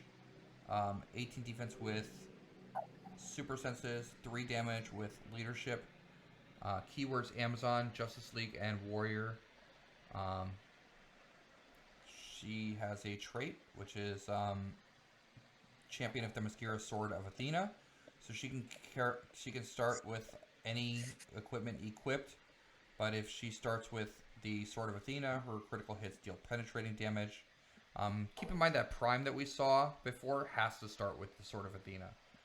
But these other traits, the Champion of Themyscira traits, you could start with any of the Wonder Woman classified equipment equipped. So, and then she starts with 0 plot points. The way title characters work is that if they didn't make an attack, and it says actually this is interesting the way they worded it. It says if it didn't attack an opposing character, deal it 1 unavoidable damage, and then another plot point is so that happens with all title characters. If they didn't attack and they activated a plot ability, then they get dealt 1 unavoidable damage. Then she has another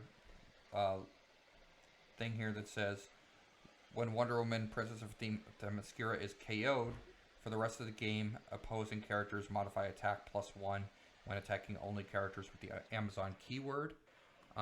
So all title characters usually have an effect that happens after they get KO'd. So that's her effect that happens after she gets KO'd. So these are her plot abilities. +1 plot points. Free. Choose a friendly character with the Amazon keyword. This turn, that character modifies attack +1. So if she activates that, then she gets 1 plot point. Now, of course, she has to make an attack, otherwise she takes an unavoidable damage. But you know, if you don't mind that, then you don't have to make the attack. You could just activate the plot point and activate the plot ability, title ability, and give her 1 plot point.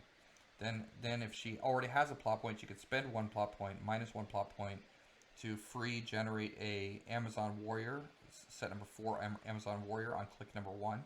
Until your next turn, when Wonder Woman, Princess of Themyscira evades an attack after resolutions, choose one, gain 1 plot point, or deal the attacker 1 penetrating damage.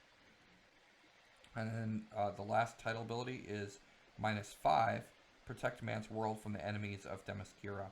Free, turn Wonder Woman, Princess of Themyscira, to click number 11. This game, she has Cosmic Energy, Safeguard, Pulse Wave, and can't be damaged. Can't be damaged. Just can't be damaged.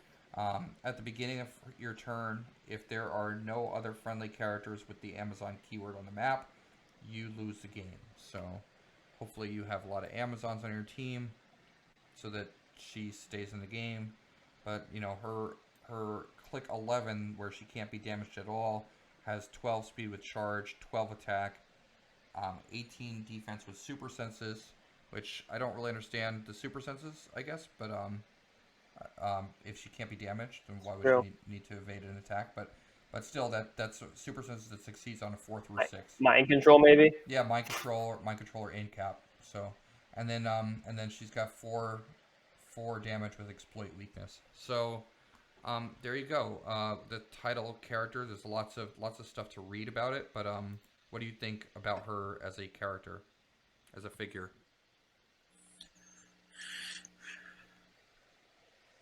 So I wasn't sold on her at the beginning. I kind of wrote her off because the part of her -5 that requires the friendly character to have the Amazon keyword. But, you know, as we've gone through the last couple of videos, I think Amazon could maybe work. I think it might have a chance. Like, kind of sound crazy saying that out loud. But if you remember Ferdinand, who we talked about, who can heal people, he just power action heals half of a D6. Seems like a perfect combo to work with her to me, because title characters end up taking damage and stuff. You've got the shifting focus Wonder Woman, one of which the common can generate Amazon Warriors. That's going to help you get more pieces out, so you always have one on the map. If you're lucky, she could generate one like turn 1 and just leave it in your starting area or something. Yeah, I wrote her off, but now I really think I'm coming around on her. I think she's a 3 for sure, just because like it's a Wonder Woman set. You got title Wonder Woman, and it's cool, and it's got a thing that no HeroClix piece has ever done. Can't be damaged. It's awesome. But I also think it might be almost there competitively. Matthew, what do you think? Yeah, I especially does the Prime have it too or no? So Amazon? Yeah. I think, yeah. Does the Prime have Amazon? Yeah, the Prime does have Amazon. Yeah, it does. Yeah. And that's a very hard to kill Prime. Yep. Yeah. I do think she's cool. I think like title characters inherently being able to do things like other characters can't, like, is always like worth like noting.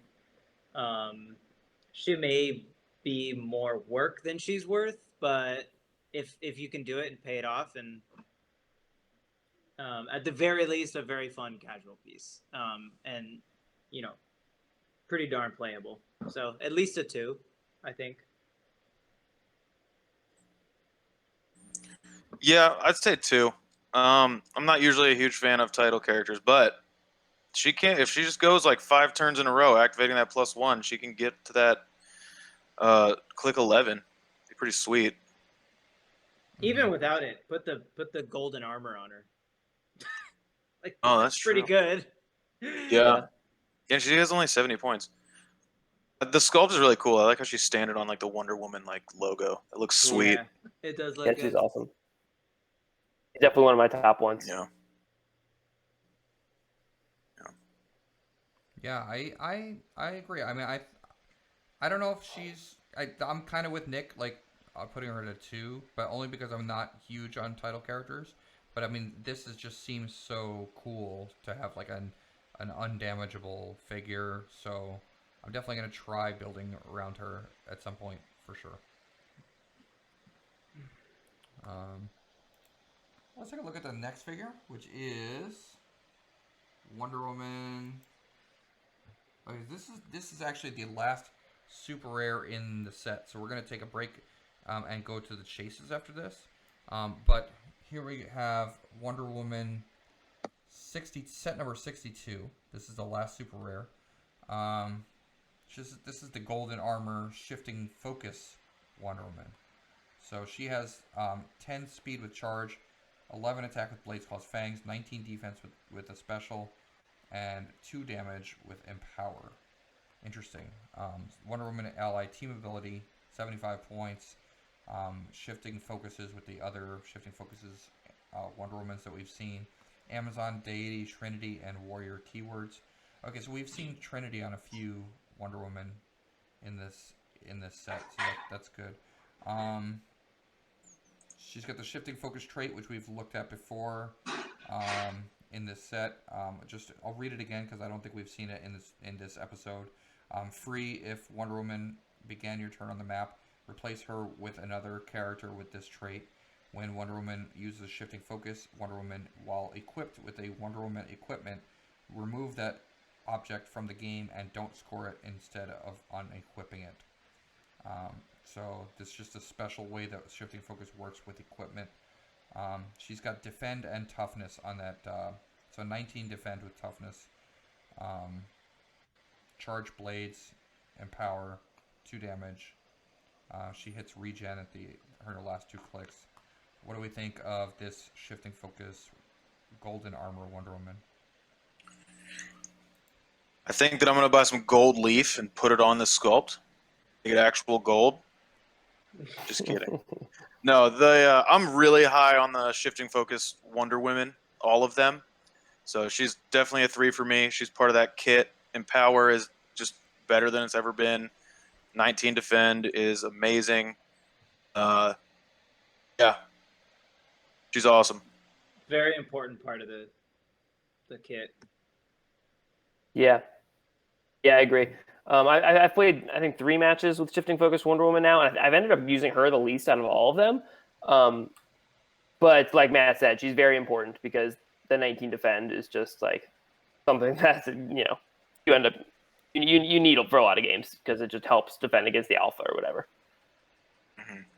And do all the shifting focuses have 7 clicks of life too? Because I noticed she has 7 clicks, which is yeah, cool. Yeah, it's the same. She's pretty deep with the life. Yeah, because when you factor in the rollouts from the team ability and then the invulnerability from the golden armor, if you have that on. Very cool. Yeah, so I'd give her a 2 or a 3 for sure. Yeah. Like, I mean, 3 if you're... I mean, I think a 3 because, like, the shifting focuses are definitely going to see play. So, like Nick said, that kit of shifting focuses is something that is definitely worth playing. So, does anybody else want to say anything about this last super rare before we move on to the chases? No? Alright, so yeah, so that has been the Wonder Woman DC HeroClix Wonder Woman 80th anniversary set super rares we just went over. Now we're going to be reviewing the chases. So let's take a look at the chases, and let's take a look at the very first chase of the set. King Shazam. We have King Shazam here. Okay.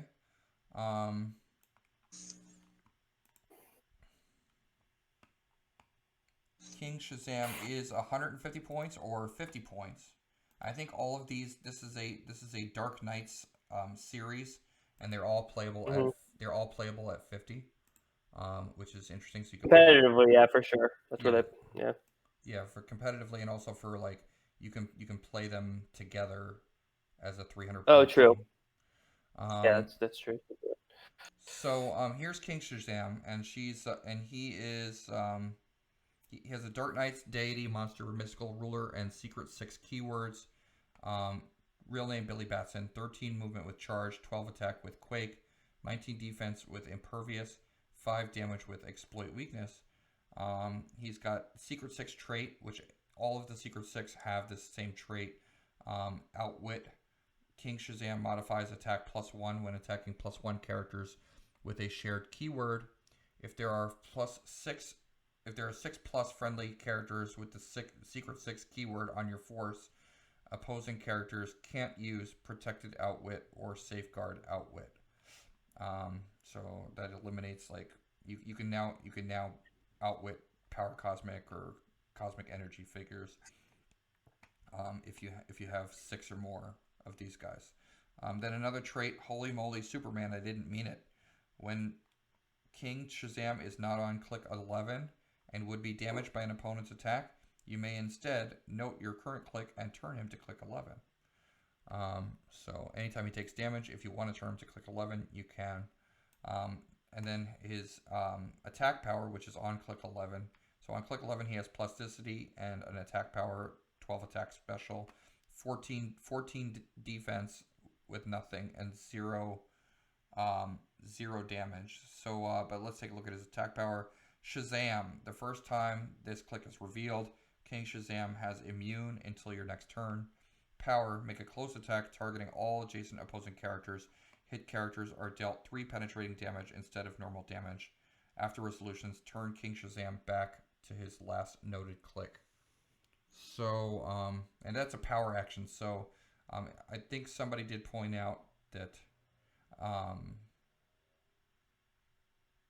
that in order to get him back to his regular dial, you have to make that power action. Yeah.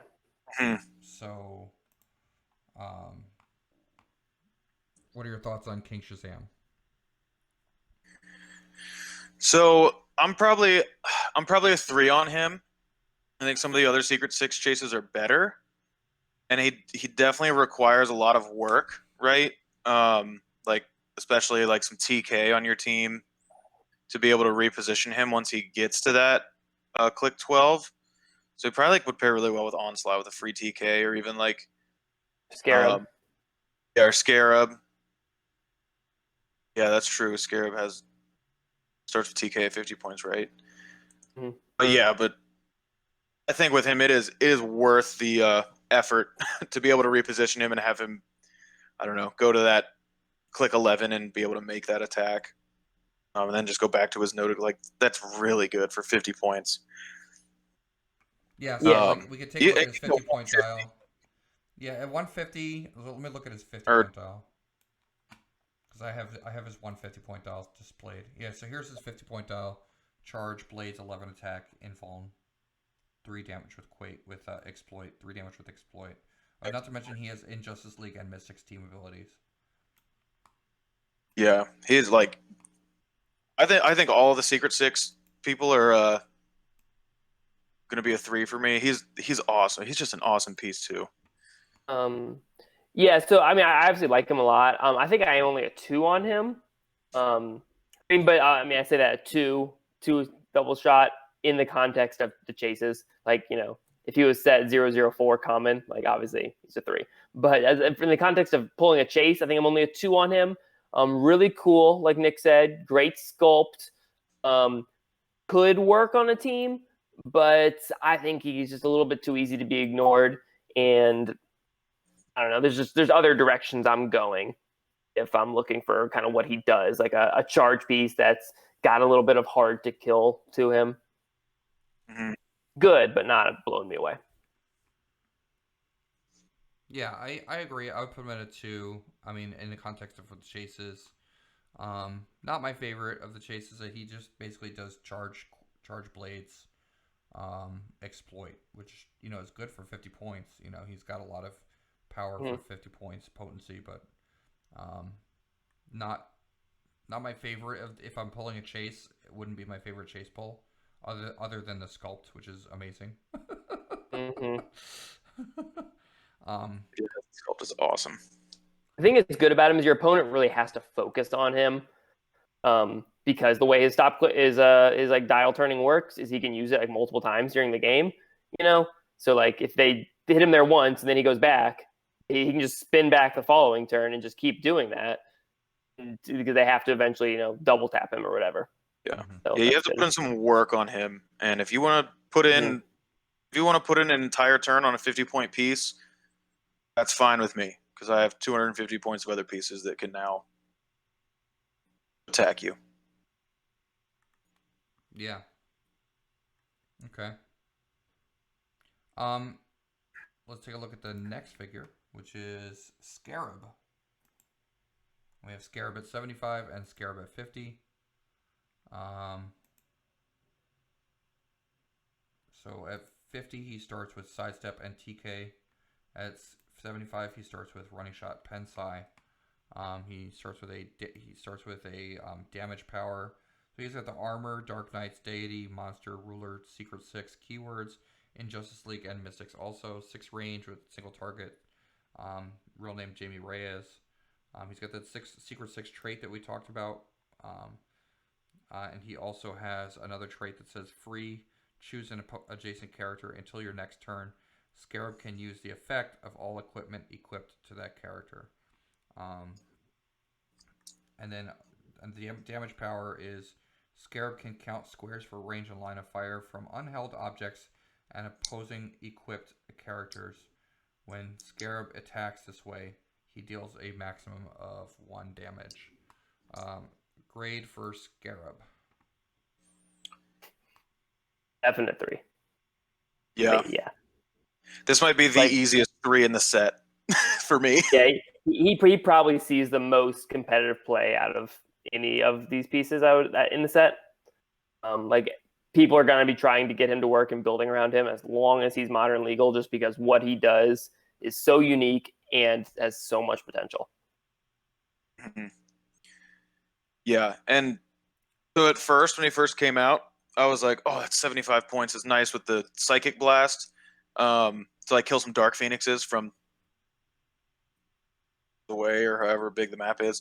But Matt and Jared pointed out, if you just equip him with the Spectral Ring, gives Precision Strike, right? Mm-hmm. Essentially gets that same effect for 55 points. He's insane. Being able to target from unheld objects and equipped characters is just crazy. I get the biggest thing you would worry about when building with him is running into a bishop or something. But with Secret 6, you have other options on how to deal with a Shard Bystander or something. So it's just he's awesome.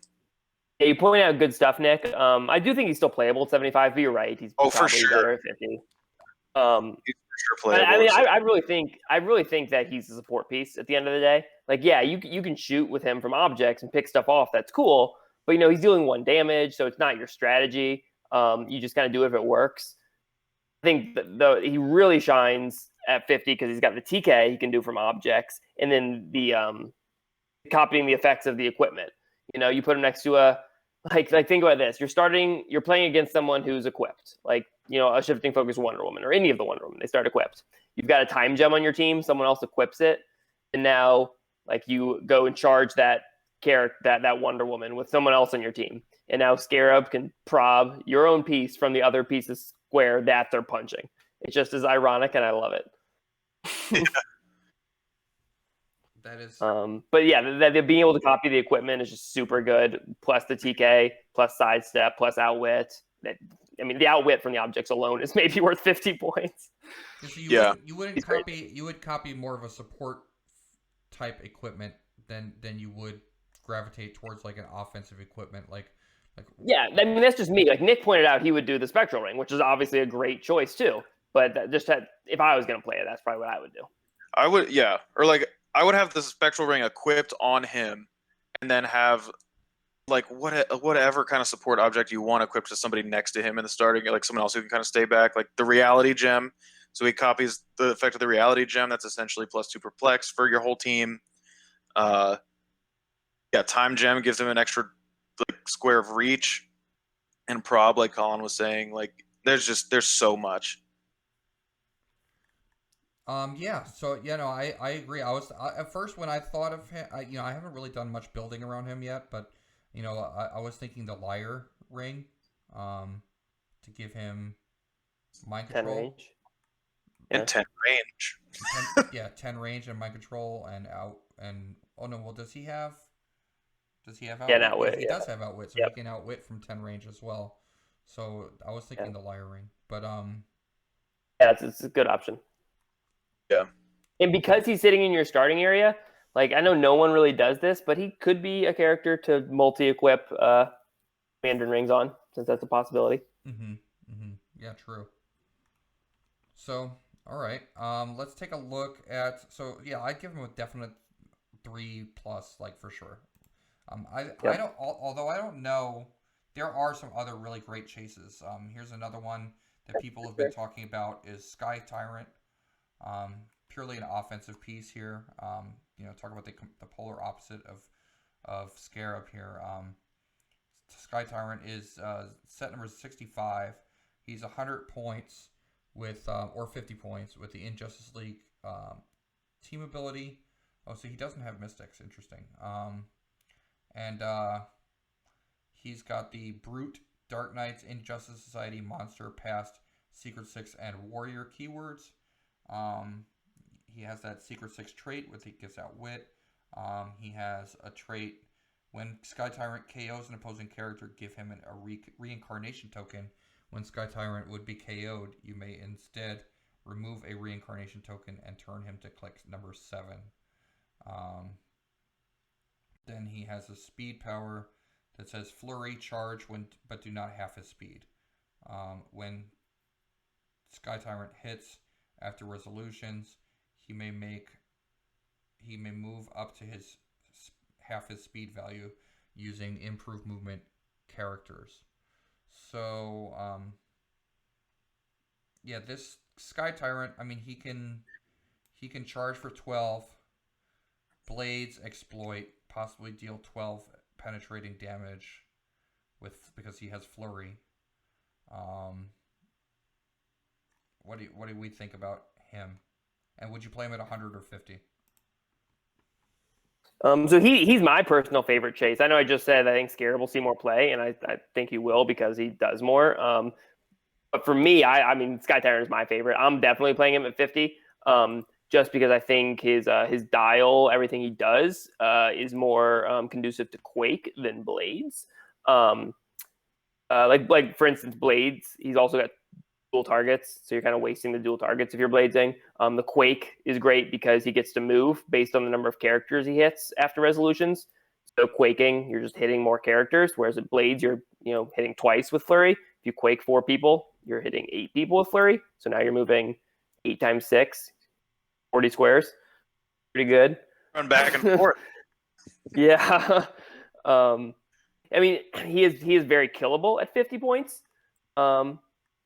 But he's got pretty easy full map reach. So you just stay in your starting area, then you go over, quake a bunch of people, run back to your starting area.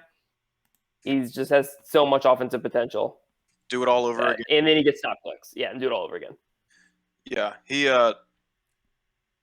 So if he like runs over, because I just keep thinking of Dark Phoenix because she's like the best piece in the format. He goes and he like kills 2 Dark Phoenixes or something. Right? He gets 2 reincarnation tokens, so you have to KO him 3 times essentially. Mm-hmm. Yeah, that's crazy. Like I knew that, but now I'm saying it out loud again. It's like holy mother of God. I mean, this comes up very rarely, but if you're someone who's looking, playing against Sky Tyrant and you're preparing for him, they're not stop clicks, so they're not protected pulse wave, which is pretty big. If he's got 3 of them, like you just kill him off click 7 if he's got them still. That's a good point. Yeah, he's a 3 for me for sure. I see myself trying to play him a lot. and build around him a Yeah, lot. I really like monster theme. I've been really high on Onslaught since the rules changes started coming out with that first like great size change. So yeah. Also, the charge full and the way his movement power is worded means he can always carry somebody with him.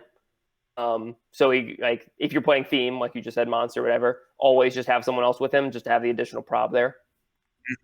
Yeah, when I've been Jared and Matt have like put in a lot of thought into this too, but on monster theme, like having a Moloid that's 10 points to help you equip, and he can carry across the map and back with an Empower. That's good. Yeah, so there's just a lot of utility, and that monster keyword is just like getting better and better. A lot of it is because of these chases, and now the Super Rare Prime has monster too. So Yes. And Flurry with the Injustice League team ability is really good because you're more likely to roll those 10s, untoken yourself. True. He just I keeps don't know going. I don't know if I've ever remembered that in a game, but that's a good point. Yeah, I never remember that trait. Onslaught has Brotherhood, so like he has the same thing. Yeah. Yeah, I mean, I want to play him at 100 just because it's cool. Like, I don't know, like 50 points. Yeah, I get it. Like 50 points is more playable, but like 100 points, he's gonna be KOing some figures with well, I guess Blades is just so risky at 100 points. If he had printed 4 damage, if he it'd had be better. printed 4, that would be way better. Yeah, you're right. You're right, because with carry a Moloid, he's got 4. If he had printed 4, or if his 50 dial had printed 2, then that would make the 100 better. As it is, like, if you're playing him at 100, why not just play 2 at 50? Oh yeah, you're right. Yeah. For your wallet a little bit, but worth the investment. I don't know, just Blades is just so exciting. I love Blades. It is. Blades is exciting. Right? Oh, it's so much fun. So much fun. Like Flurry, Blades, Exploit. Come on, it's Yeah, it's pretty sick. It's 12 damage. Yeah. Just run 2 at 100, and then you can get 24 damage out there. Like that. Wait, how can you Blade the dual target? No, Blades is like you choose. Yeah, it specifically says in Blades. Yeah, one character. Yeah. Right, so it's kind of weird they gave him dual targets because he's got Blades and then he has Quake. Like, yeah, that is kind of weird. Yeah. All right, so let's take a look at the next. Oh, but also he has a lot of really good keywords too. Sky Tyrant, not only monster but warrior, because in this set, warrior keyword is huge. I think. Yeah, and Super Scroll has the warrior keyword, so. Super Scroll. I mean, I think there's something to Past also. Past Laveria. I like Past because the flash with the 8 square TK. Then he's got now he has full map reach, like that. Warrior. Yeah, now he's on 8 for his 12 charge. There's another really big chase in this set that we haven't looked at yet that also has a warrior keyword, which is Guy Gardner. So I mean, they kind of both do the same thing. They're kind of both like aggressive pieces. So I don't know. But let's take a look. We haven't gotten through the Dark Knights yet. Let's take a look at Deathbringer. Okay, so Deathbringer is 125 points. She is set number 66. She has the Injustice League and Titans team abilities. She's 125 or 50. Okay. At 125 points, she has charge, a special with 11 attack, 18 defense with a pervious, 3 damage with another special.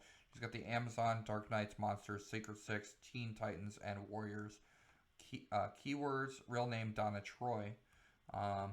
She has the Secret Six trait. She also has an attack power. This is the Revenge of the Titans. Incapacitate, Giant Reach 3. Once per turn when Deathbringer hits, after resolutions, roll a d6. 4 through 6, place a hit character adjacent to her and make another close attack, but only to target that character. I mean, even if she hits with incap, then she can do that. So even if you choose to incap with the first one, then you can, on a 4 through 6, you get a free close attack, which is, that's pretty good. Free attacks are always good. And then damage power, help is here, free. If 1+ friendly characters with the Secret 6 keyword was hit since your last turn, choose one and then place Deathbringer adjacent to that character. If instead +1 friendly characters with the Secret 6 keyword was KO'd since your last turn, and no other friendly characters have been placed this turn, place her adjacent to an opposing character, then make an attack. Okay. What's your thoughts on Colin? What do you think about Deathbringer? So I think I'm at a 2 on Deathbringer, but like a very, very strong 2. I think Deathbringer is a chase that I have heard like very little talk about, and I think people are kind of sleeping on her. I think that her attack power, where she can place a target adjacent to her and then make an attack, like you talked about, is really strong. You know, she's got giant reach 3, 10 movement charge, so it's essentially an 8 square reach. Then you can hit somebody twice. That's with her outwit, you know, to take away their defensive power or whatever, is really good. If you're like, you know, taking it like just very, very competitively, you're obviously playing her Secret 6 because of her damage power. And then I think she just becomes like bonkers, you know? It's essentially a retaliation. She's not making the attack unless they've been KO'd, but essentially she's being placed next to somebody. It doesn't have the characters have not been placed stipulation that a lot of costly retaliation has had since XDPS. So she can do it after, say, a rare Giganta retaliates, after a super rare or a rare Prime Giganta retaliates, who are both also Secret 6. She could do that, then she could hit, and then she could hit again because of her attack power. Like, she just makes a ton of attacks. She's got outwit. I don't know. I like her a lot. A very, very solid 2. I want to go 3, but I'm not going to because, I mean, in the context of the chases, there's some better ones. Yeah, and also, okay, so go ahead, Nick. Oh, I was gonna say I think I'm in the same boat as Colin, which I do we agree so much on this. I wish we would argue more, but yeah, she like seems really good, but looking at it, like I think I would rather just have if I'm going with the Secret 6 theme, I'd probably rather just have another Scarab or another Sky Tyrant who can just get in their face. Doesn't have to really wait back. And I think that's fair. If you're going Secret 6, like, sorry, Nick, I didn't mean to cut you off. You were going to say more. But if you're going Secret 6, you're playing 7 pieces, realistically, because you have to have 6 to get rid of their protected outwit, and you want to have 7 just to, you know, make yourself safe a little bit.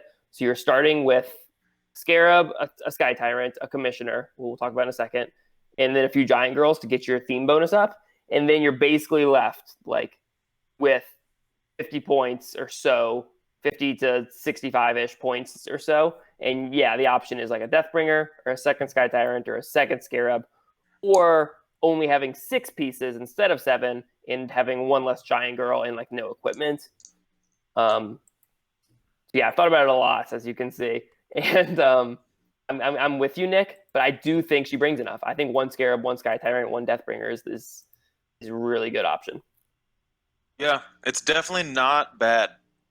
Like if someone was like, "Here's this team, go run it at your next tournament," I'd be like, "Okay, that's fine." Yeah.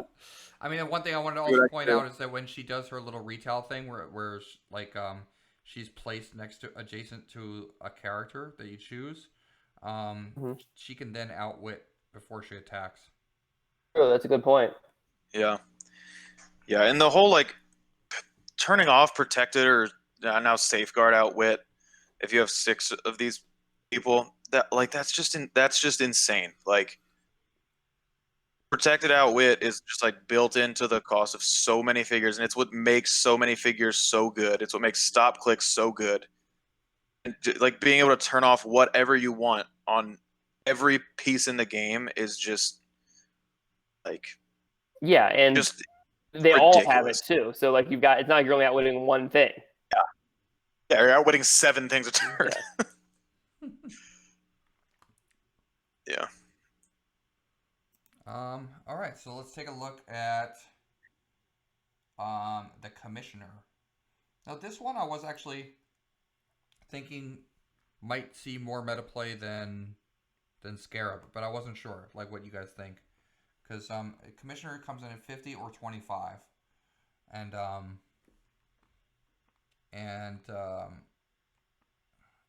he has at his 25-point line. I'll just take a look at his 25-point line here.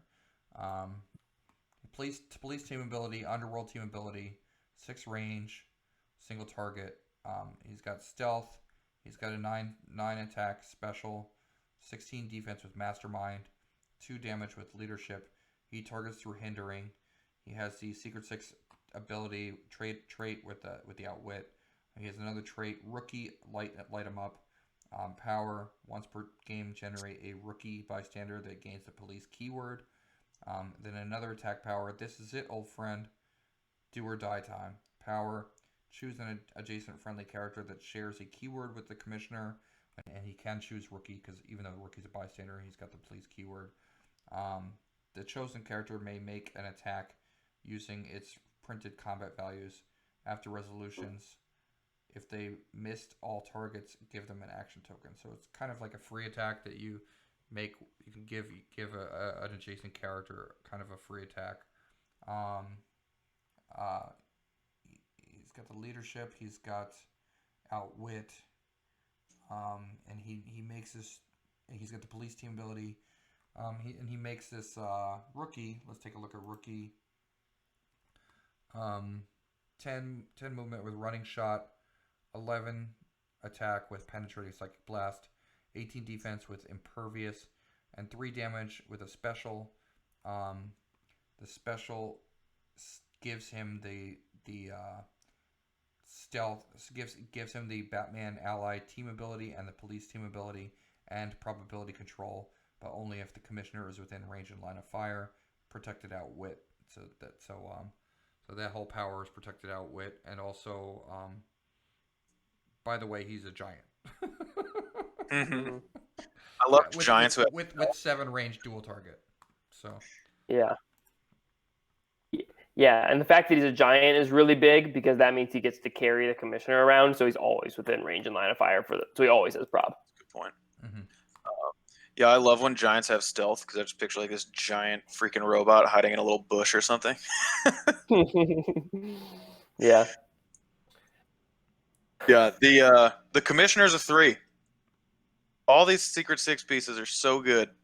And I think if you're playing a Scarab, you should also 100% of the time be playing a commissioner at 25.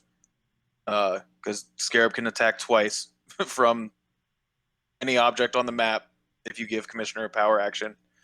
You can equip him and keep him next to Scarab the entire game, and Scarab can always be copying whatever equipment he has. So like I think my go-to has been the reality gem with Perplex. Yep.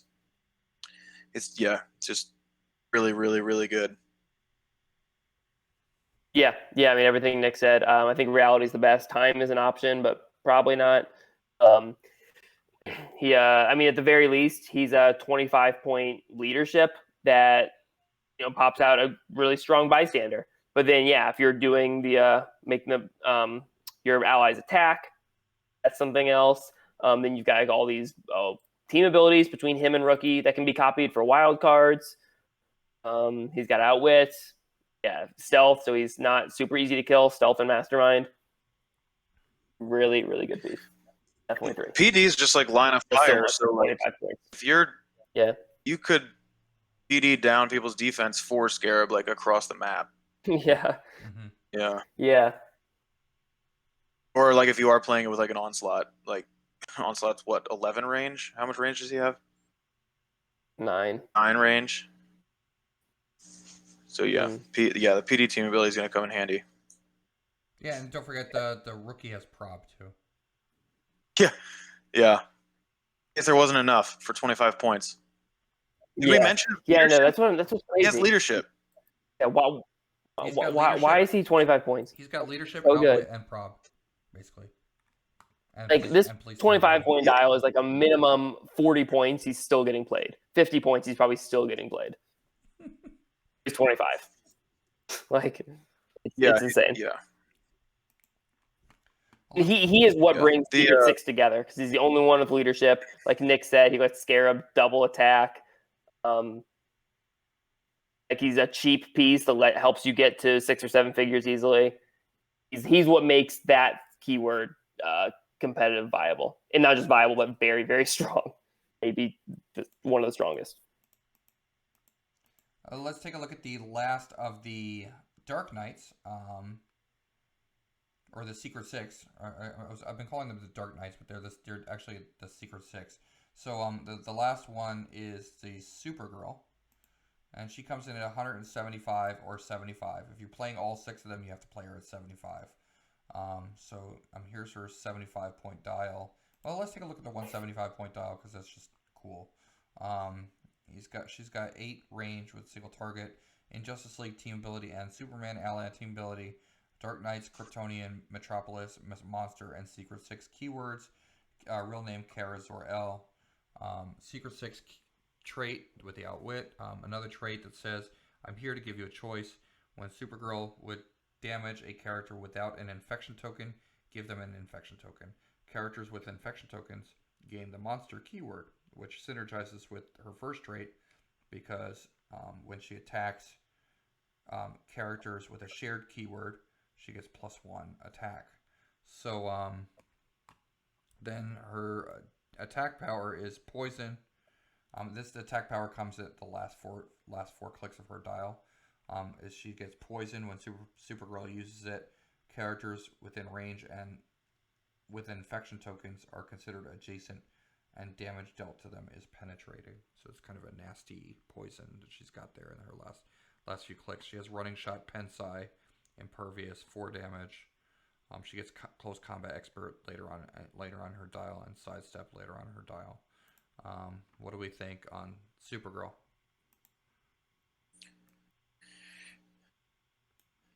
You go ahead, Colin. Oh man, sure.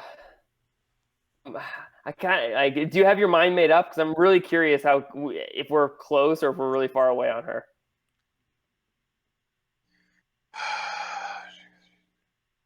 So I mean, I'll just go ahead and say I'm a 1, and I'm almost an herbal T. I just. That's what I was gonna say. Oh really? I was about to go herbal I hope T. you liked her. I want you to like her. Why? Why is her attack? Why should she not start with that attack power? Like, if that's a trait, she's cool. As it is, what? Why? Why? That's like the only. Whenever I read her powers, the only thing I get really excited about is that attack power, and I look at her dial, and it's like, oh, I'm never going to be on that. Yeah. Yeah, if you're playing her at 75, and you come out and you shoot them, they kill you. If you're playing at 175, then they're just going to tie you up and kind of focus on the rest of your team before you get there. Yeah, she's a chase. She's supposed to be one of the strongest pieces in the set. Go compare her to the 175-point Zeus, and in my opinion, it's not close. Zeus is way better. Yeah. At 175. At 75, there's so many pieces that are better. Yeah, if you, I don't know. No offense to anybody who's thought this, but if you're even thinking of playing her at 75 over Scarab and Commissioner, yeah, I don't know unless you're playing for fun. But if you're trying to win something, come on. She's got a 9 attack her last 2 clicks. What? Dude, she's got 19 regen though. She'll probably end up on that. She'll probably end up on 19 regen every game, right?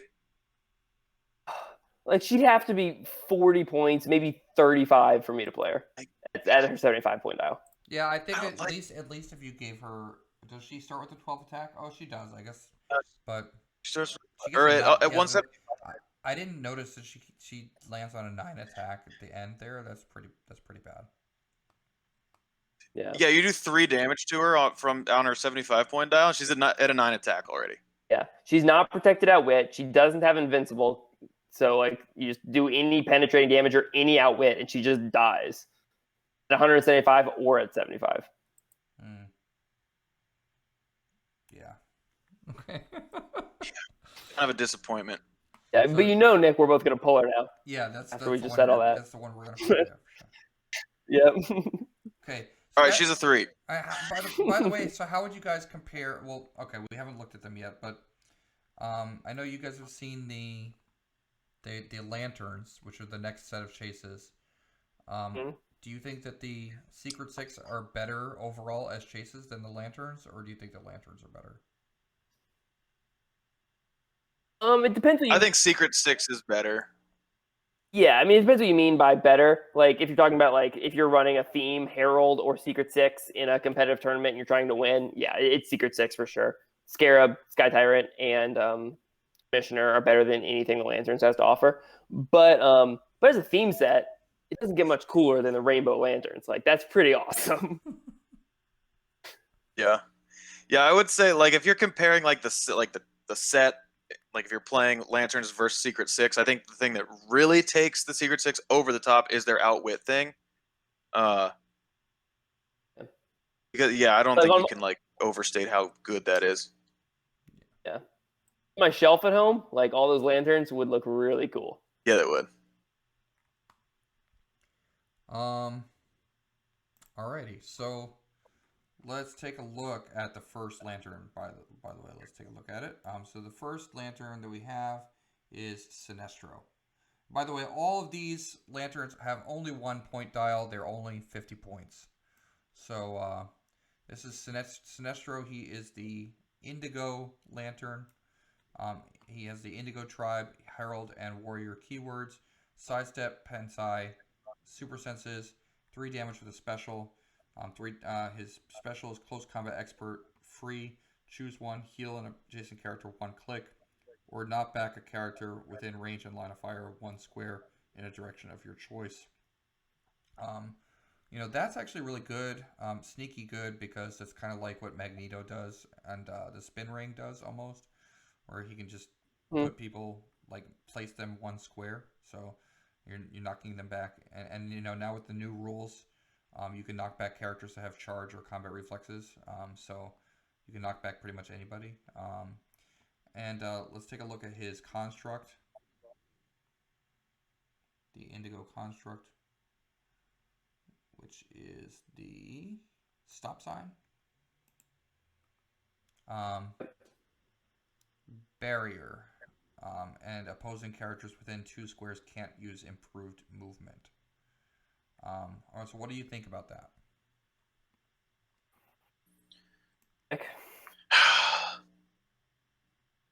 I think this piece is very good. Well said. I just started drawing blanks. Like, I don't know, any piece with Close Combat Expert nowadays is sweet. I'm with you. It's very good. I'm a 2 on it. I mean, you're right. Close Combat Expert is cool. Kind of wish it was Ranged Expert though, to go with the Pensai a little bit better. I think if you're going Warrior, you guys have mentioned Warrior a couple times in some good pieces that have it, Super Rare Prime and other things. He's a really solid addition, mostly for that trait and the stop sign. The free heal 1 click, like that'd be great in Super Rare Wonder Woman or Super Rare Prime Wonder Woman, as if she needs more healing. The reason that I think he's competitive viable, and he's at a 2 for me because he's really cool and almost there competitively. The reason that he's considered is because the stop sign can barrier, after he generates it, so he can move 10, sidestep 2, generate the stop sign, the 13th square away from where he started, and then it can barrier. In minimum range on barriers now 6, so it can barrier 6 more squares. Mm-hmm. That's pretty good. Like there's maps out there like the Negative Zone Prison where you can just barrier someone into their starting area turn 1. That's pretty good. So I mean there's a lot of opportunity for that to be really strong. I don't know exactly what the build would look like, but being barriering after moving 12 squares is real good. Yeah, I think and I thought this about Orange Proteus the other day too. If hindering terrain stopped movement now, I think this would be like the stop sign construct would be a lot better. There was stop flyers in their tracks with smoke cloud is just good. But yeah, the fact that you can't really do that anymore, I think, is what keeps this guy at a 2 for me. Yeah. Yeah. What do you think, Tony? I love the fact that he can move in barrier at the same time. I think what would put him That's over true. the top is if he had I mean, and I also like the whole spin ring thing, the knockback thing that he can do. That's like just an added little bonus for him. And I think that what would put him over would be as if he had like passenger or something, like he could taxi people around. True. I think that would Yeah, just that's a Mhm. good point. I think that would just make him so cool because then you could carry people up and then barrier after he carried them up. Um, Yeah, but that'd be sweet. yeah, but he can't do that, so I don't know. I mean, yeah, I think I mean, if you're going Herald, you probably have access to some other Green Lanterns, I guess. But you're right; it'd be better if he was the taxi himself. well, he can still carry one because he's flying, Yeah, so that's true. he can carry one other person. But even if he had like team player or something like that, that would make him cool. So Tony, you said you're not huge into DC as much, and Well, I don't have a big. I just don't Go ahead. know. I don't know as much about DC. I like DC. Like I like Okay. both. I like both universes. Yeah. Yeah. Okay. So you might not have a great answer to this question, but I don't either. So I'm going to ask.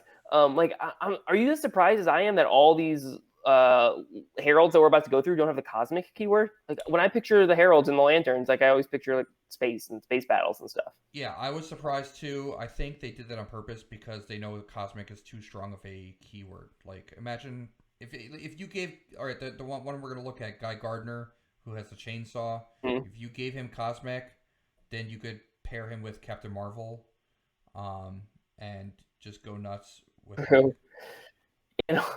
Yeah, because that's funny that you bring that up because I had not considered that combo, even though like I should have. It's obvious, but the one I had thought about was Sinestro with Molecule Man. So you're having two people who can move and then barrier, Yeah, yeah. and then you could draw four of them on the same cosmic team, which would be nuts if we did that. So maybe I don't know how much WizKids does that. How much they think about like the power of like keywords and combos and stuff like that when they give out keywords or whatever. I think they do because you know what's interesting is actually I actually looked I did some looking into exactly what you said about the heralds not having the cosmic keyword, and actually if you look at Star Sapphire, she does have the cosmic keyword.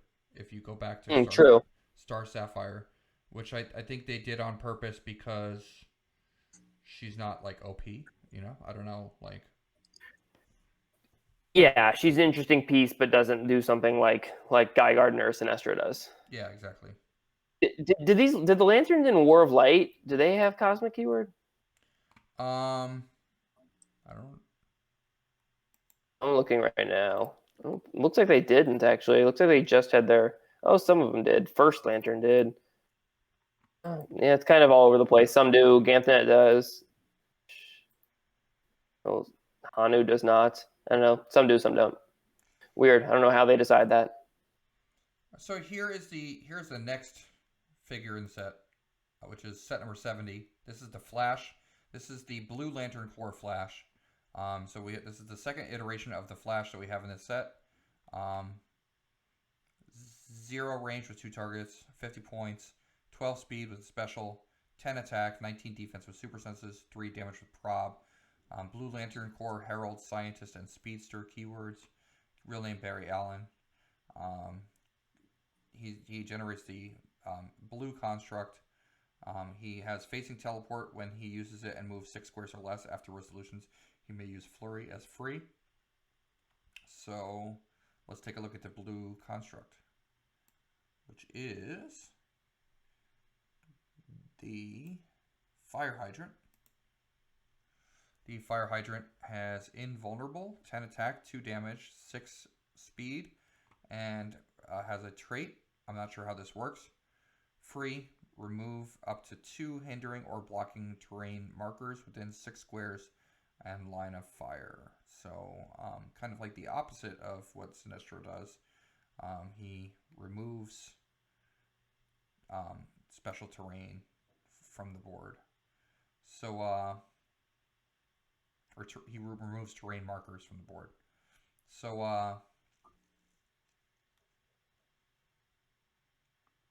let's take a look back at the Flash. What do you think about the Flash? Nick, what do you think about the Flash? So I think I think I'm a 3 on the Flash. I like his like phasing teleport, being able to like flurry afterwards. A 12 movement is good with being able to move 12 and then generate constructs is good. 19 super senses and prob is like the best power in the game. And the reason when I look at it just his dial, I'm at a 2, but the fact that the fire hydrant gives you a way to deal with barrier, I personally think that will always see play. People are always trying to do like barrier tech kind of teams, and as long as like there's something in the format that gives you a way to deal with it, like it needs to be considered. So yeah, I think that's why I'm at a 3 on him. I'm not like particularly excited about this piece. I think he's cool. I'm not one of those people who's super into like the Flash pieces and stuff. But yeah, I'm at a 3 for the fire hydrant and his other kit. Yeah, I'm gonna 3 as him as well. 3 for him as well. I'm not over the top the way I would be for like a Sky Tyrant or a Scarab, but I'm at a really, really strong 3 because he does a lot. Like Nick said, the getting rid of barrier is really good. Barrier is amazing right now. The fact that the fire hydrant is autonomous and is 10 attack, 2 damage is really good. You know, like you can go over there and actually do something afterwards and not hurt your action total. I hate that the Flash only has a 10 attack. Like I just don't get it for a chase. Like why not at least an 11 printed? But still, phasing 6, flurrying with dual targets, prob is good. The reason that I really like him is because he's scientist keyword. Like he has an actual good, generic, useful keyword, unlike a lot of these chases, other than the monsters that we just talked about. So I think I haven't built it yet. He's one of the pieces I haven't got around to looking at actual builds for. But I think there's probably a lot of potential for him on a scientist team. Yeah, I think I don't know.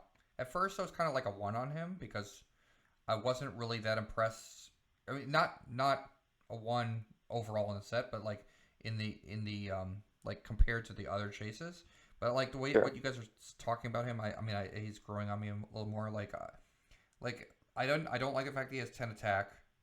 I think that for me, the effect of removing barrier is great, but I think that I'd rather do that with like a 25-point piece over like a 50-point piece. Like you know, if he had 3 clicks of life and was 25 points, I would like him like a whole lot better. But I still think he's a solid 2 because I think like he reminds me kind of like a maggot almost, like where he can be like move 12 squares and then drop a construct that can attack. Like you made a good point that the construct has a 10 attack, 2 damage. So and you know he has like the same power set as maggot almost, like with the prob and super senses on his top dial. I'm not sure about him.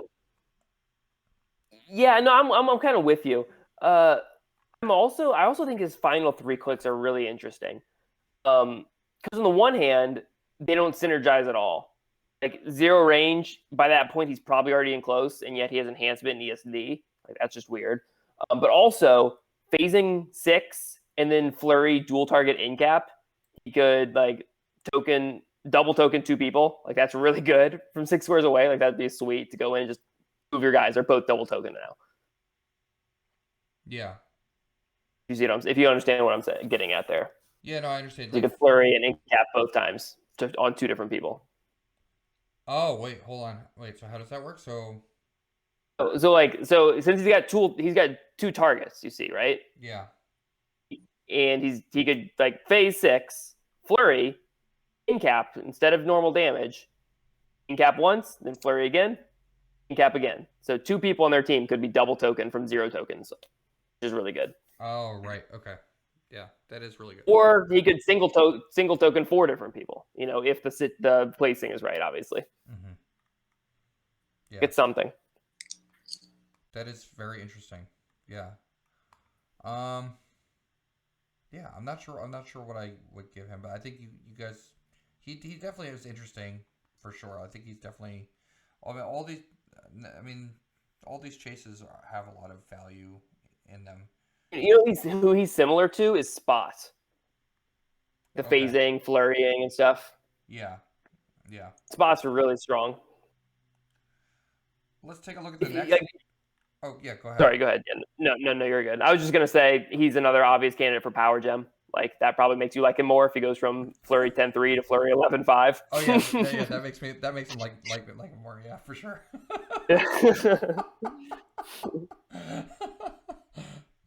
All right, let's take a look at Guy Gardner. Guy Gardner is the Red Lantern, Herald, Red Lantern Corps, and Warrior keywords. 50 points, 3 range with single target, 9 movement with charge, 12 attack with the special, 18 defense with toughness, 3 damage with exploit weakness. He generates the red construct. He has an attack power 6 against 1. Bring it on. Quake when Guy Gardner uses it and targets 2+ characters. Instead of dealing 2 damage, he deals damage equal to the number of adjacent opposing characters +1. So, yeah. Sorry, that's. And then yeah. So he does that. That's kind of a crazy power. But then he drops the red construct, which is the chainsaw, and he can free generate this. 6 speed with flurry, 11 attack with blades. They don't list the rules for the construct in this. I think they forgot to write them down on here, but we already looked at them. So you can't actually modify oh, is he autonomous or no? This one's not autonomous. No, this one's not. Yeah, thank goodness. God. Thank goodness. Yeah, they're not. I mean, I wish it was autonomous. I disagree with you, Colin. So they're not all autonomous. I guess the ones that we looked at so far, the stop sign is not. The fire hydrant is. Okay, yeah, that makes sense. That makes that better. And then the chainsaw is not. Okay, and the chainsaw is 11 attack with blades though, and blades flurry. And if he dies, he just makes another one. Yeah, he's a 3 for sure. I know a lot of people are really high on him. And people think he's like the best figure in the set. He maybe has the most upside in the set. Like, yeah, charging it. If they leave people near each other, he's Quake exploiting for 3, 4, 5 damage in a crazy circumstance, and then popping out 11 attack flurry blades. Just the damage potential on this guy is just ridiculous. It's insane. Yeah, so for an aggressive piece, would you play him or would you play Sky Tyrant at 50? I think Sky Tyrant, because Sky Tyrant's a little more defensive. If he quakes up a couple people, he's running back across the map. And hopefully you deal, and get stop clicks. And hopefully when Sky Tyrant does attack, you take care of their retaliators. So they're not following you. But at the same, oh man, being able to quake for 4 damage, exploit, and pop out that pog, might be worth the gamble. I think it's a really good comparison, Tony, and I'm going Sky Tyrant because of the extra reach. I think that's just big. If you're going Guy Gardner and he's your piece that you're planning on going and doing a bunch of damage with, it requires a lot of planning. Whereas Sky Tyrant with 1 TK, you're good. So I prefer Sky Tyrant, but that being said, this guy's easily an obvious 3. He's just so strong. If I was gonna play him, I'd probably put the Waldo arms on him. Hopefully, get that 5 or 6 and be able to get a free quake, which he could still do with his power. That's pretty sweet. Yeah. I mean, because worst case scenario, he moves 9 and drops out a flurry pog. That's just amazing. Yeah, even for 50 points. Yeah, even if you taxi him out and then he drops a pog, that's really good. It's still good. But although if you taxi him, let's say you taxi him, drop the pog adjacent to the opposing figure, don't forget that they can break away automatically from that pog. So True. It's not like Chewie, where Chewie has plasticity. This is like the opposite. You can break. They automatically break away from the constructs. Yeah. I think if you're, I don't know, I haven't built with him yet either, but if I was going to, I would try and find a way to kill that Pog the same turn I get it out, so I could get out another one the next turn. They couldn't just get away, like avoid, you know? Like some way you carry him and then sidestep back and your placement gets it more than 6 away or something. I don't know what it would be. Okay. You see what I'm saying? Because otherwise you can't go out the next turn and they can just kind of avoid that one. Kind of like people will try and do with Chewie because he doesn't even have sidestep. But this guy has the potential to go generate a new one the next turn if you've been able to get rid of the first one. Right. Okay. Yeah. Actually, you kind of want to be able to get rid of it so that you can just keep generating it wherever you want. Yeah. Mm-hmm. Yeah. I wonder if there's a way to do that. I don't know. Yeah. I mean, I'm sure there is. It's just if it ends up being like too big of an investment to be worth it. Yeah. Yeah. All right. Let's take a look at the next one, which is Hal Jordan. Okay, so this Guy Gardner does have the warrior keyword. So like we said, a lot of these guys have the warrior keywords, and that's a great keyword. So Hal Jordan has Herald, Sinestro Corps, and Soldier keywords. He's got 6 range with 50 points, 8 movement with sidestep, 10 attack with the energy explosion, 17 defense with invulnerable, 3 damage. He creates the yellow construct. And he also has Instilling Fear. When Hal Jordan hit characters modify attack and damage -1 until your next turn. Which can be pretty dangerous if he hits. I mean, he's got a 10 attack though. So let's take a look at the Cowboy Boot, which is the yellow construct.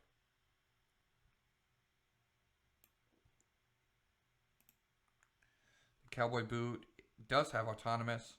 Has now this has been a subject of topic online because contracts are written that they cannot have their combat values modified, but this one has Close Combat Expert, which automatically modifies his combat values. I mean, I feel like they'll probably issue an errata for this specifically. Yeah, they've already had the precedent of the KC pieces that they errated for the same reason exactly, so I'm sure they will. Yeah, I mean, yeah, for sure. So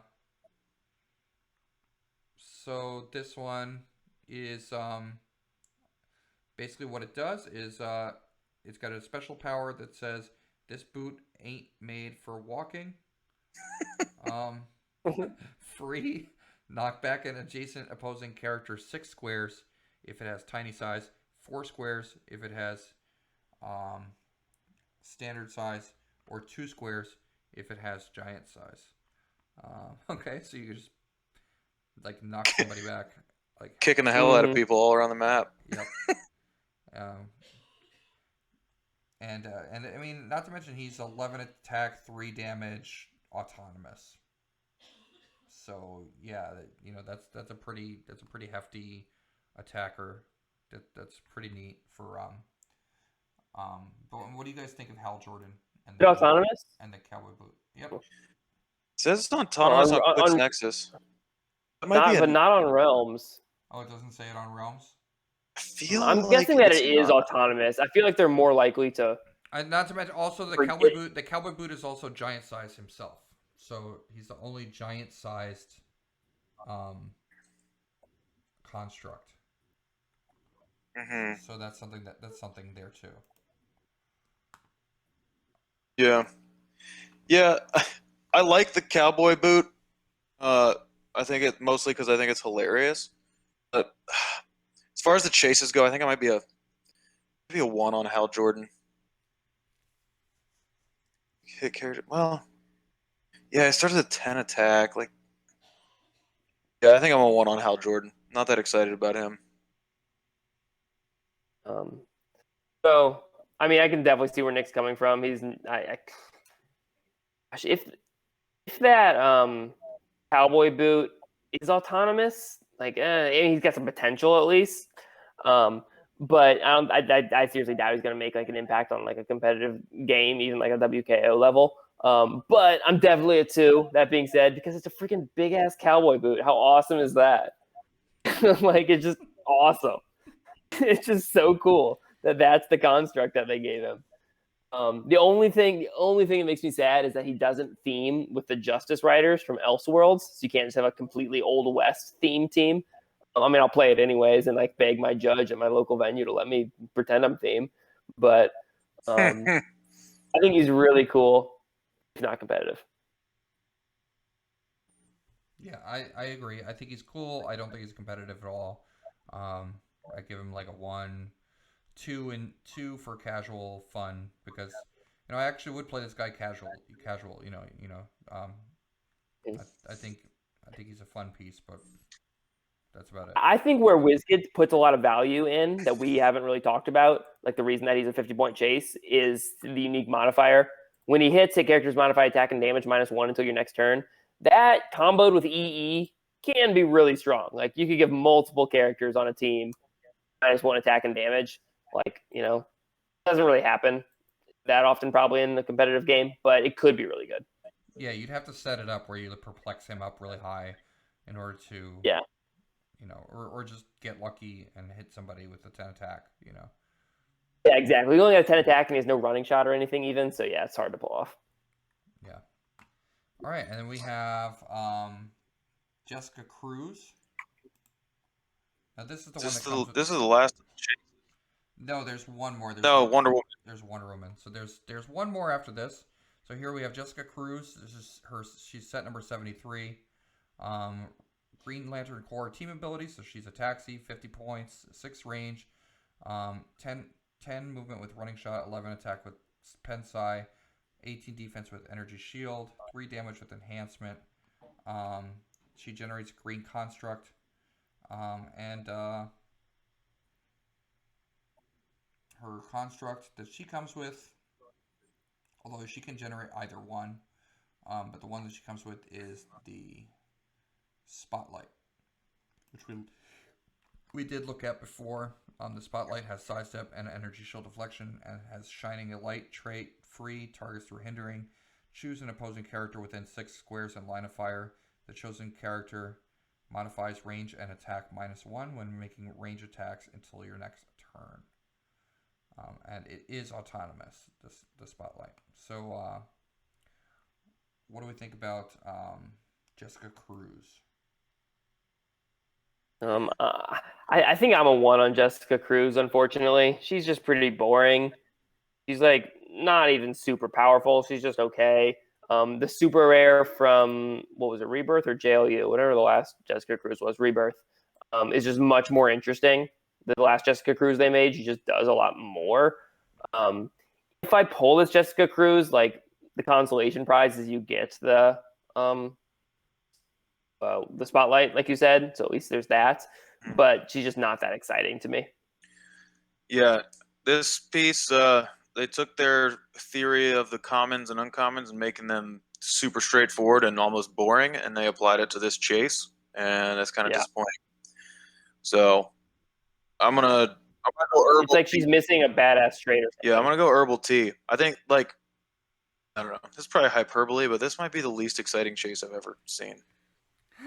It is not an exciting chase. I mean, I think she has value though, because she's got the Green Lantern Corps team ability. So, like, if the other Green Lantern was not in this set, or the other Green Lanterns, like Teen Lantern and Chip and the super rare Green Lantern, I think she would have value just because she's a taxi that's also like a decent-ish attacker. So I don't know.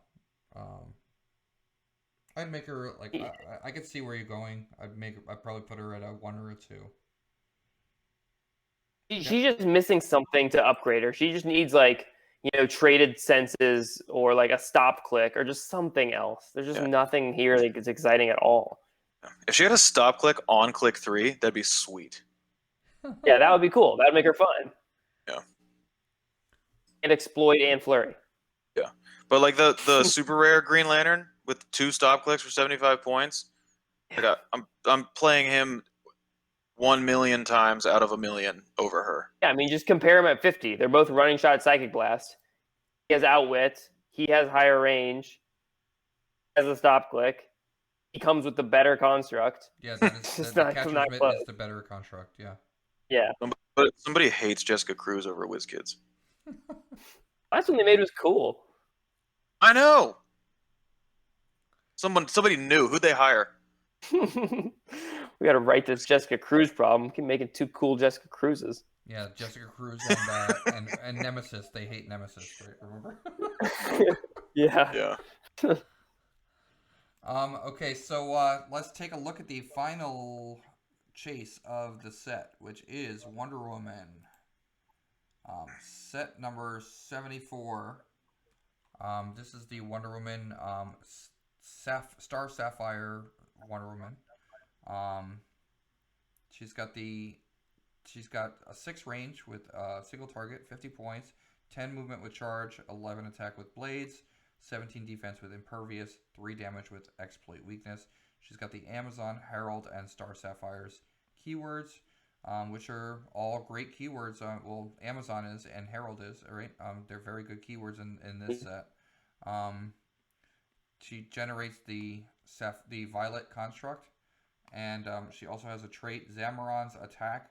Unique modifier: when friendly characters within 4 range attack, within 4 squares attack a single opposing character, they modify attack +1 for each action token on the target. That could be very dangerous if there's a double tokened figure on your opponent's team. Now all of a sudden every attack on it is +2. She's pretty decent. Let's take a look at her. And she's got the Amazon keyword, which I think is cool because she pairs well with all the other Amazons in this set. Let's take a look at her lasso. So this is the Violet construct. This is the lasso. Autonomous, 4 range, 10 attack with a special, 17 defense with super senses. The special is rounding them up. Incapacitate when lasso uses it. Each opposing character adjacent to the original targets also become targets. So kind of similar to the equipment Lasso of Truth. This is kind of similar, but it's autonomous, and it automatically does it to all adjacent targets. They become targets as well. Final thoughts on this last chase of the set. Wonder Woman 074, set number 74. I actually really like this one. I would be tempted to give it a 3. Like, I mean, I'll give it a triple shot. If you're comparing it to the other chases, like sure, it falls short of the ones we've talked about earlier. But she's really good. Like, I think she does a lot. Just the combo of that Violet Lasso tokening people, and then her giving +1 attack to your whole team when they follow her in to hopefully attack those people. That's just really cool to me. The only thing that bothers me is that she doesn't have Wonder Woman team ability. Like, that bothers me. I really feel like she should. Like, it's not going to bother anyone if they put that on there. And this part, at least, I get.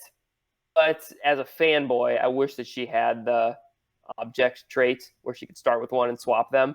If she had that, she would be amazing. But still, I think she's really cool, and I like her a lot. And on an Amazon team, you combine her with the rare shifting focus, which gives minus defense to opposing characters for tokens, and her giving plus attack to friendly characters for tokens. And it's just really quick, really easy to quickly get some crazy numbers. You're going to be rolling like 14s on 15s. Yeah. Does it say friendly characters or other friendly characters? No, when friendly characters within 4 squares attack a single. Yeah, so that counts for her too. It's fair, yeah. Yeah, that counts for her too. So yes, that's pretty dangerous, especially with the exploit. Yeah, so she pairs pretty nicely with like the other Amazon or the other Wonder Women in the set. Yeah, I think I'm probably a 2 on her. Like, I really like how like how much she synergizes with her construct, like Colin pointed out. Yeah, two, like maybe a no, because triple shot's like gonna see a lot of play in the meta. I don't think she's gonna see a lot of play. Yeah, I mean, you're right. She's not. Yeah, but she's cool, but I would rather run a few other Wonder Women over her, I think. So yeah, two. I don't Final understand answer. why her construct has super senses. Like, why do you care if they kill it? You just generate it the next turn. I think they gave that for flavor. I feel like because I would rather it die, I think. I think that they had to justify that the construct does not have the Wonder Woman team ability, but they're making it kind of like Wonder Woman-ish, so they're giving her super senses. I don't know. That's how I felt. Yeah, okay, yeah, that makes sense. And you know what? So I mentioned the thing about how she doesn't have the object trait, but her name is Wonder Woman, which is what the objects check for when they swap. If you main forced like the lasso, could you just put the other ones on your sideline, equip the lasso, and then like start swapping? I'll bet you could. I I think bet you you could. could. Yeah, I think you could. That actually makes me like her a lot more because Yeah, that's a she's good not getting point. the splash damage from the lasso because she doesn't have the team ability.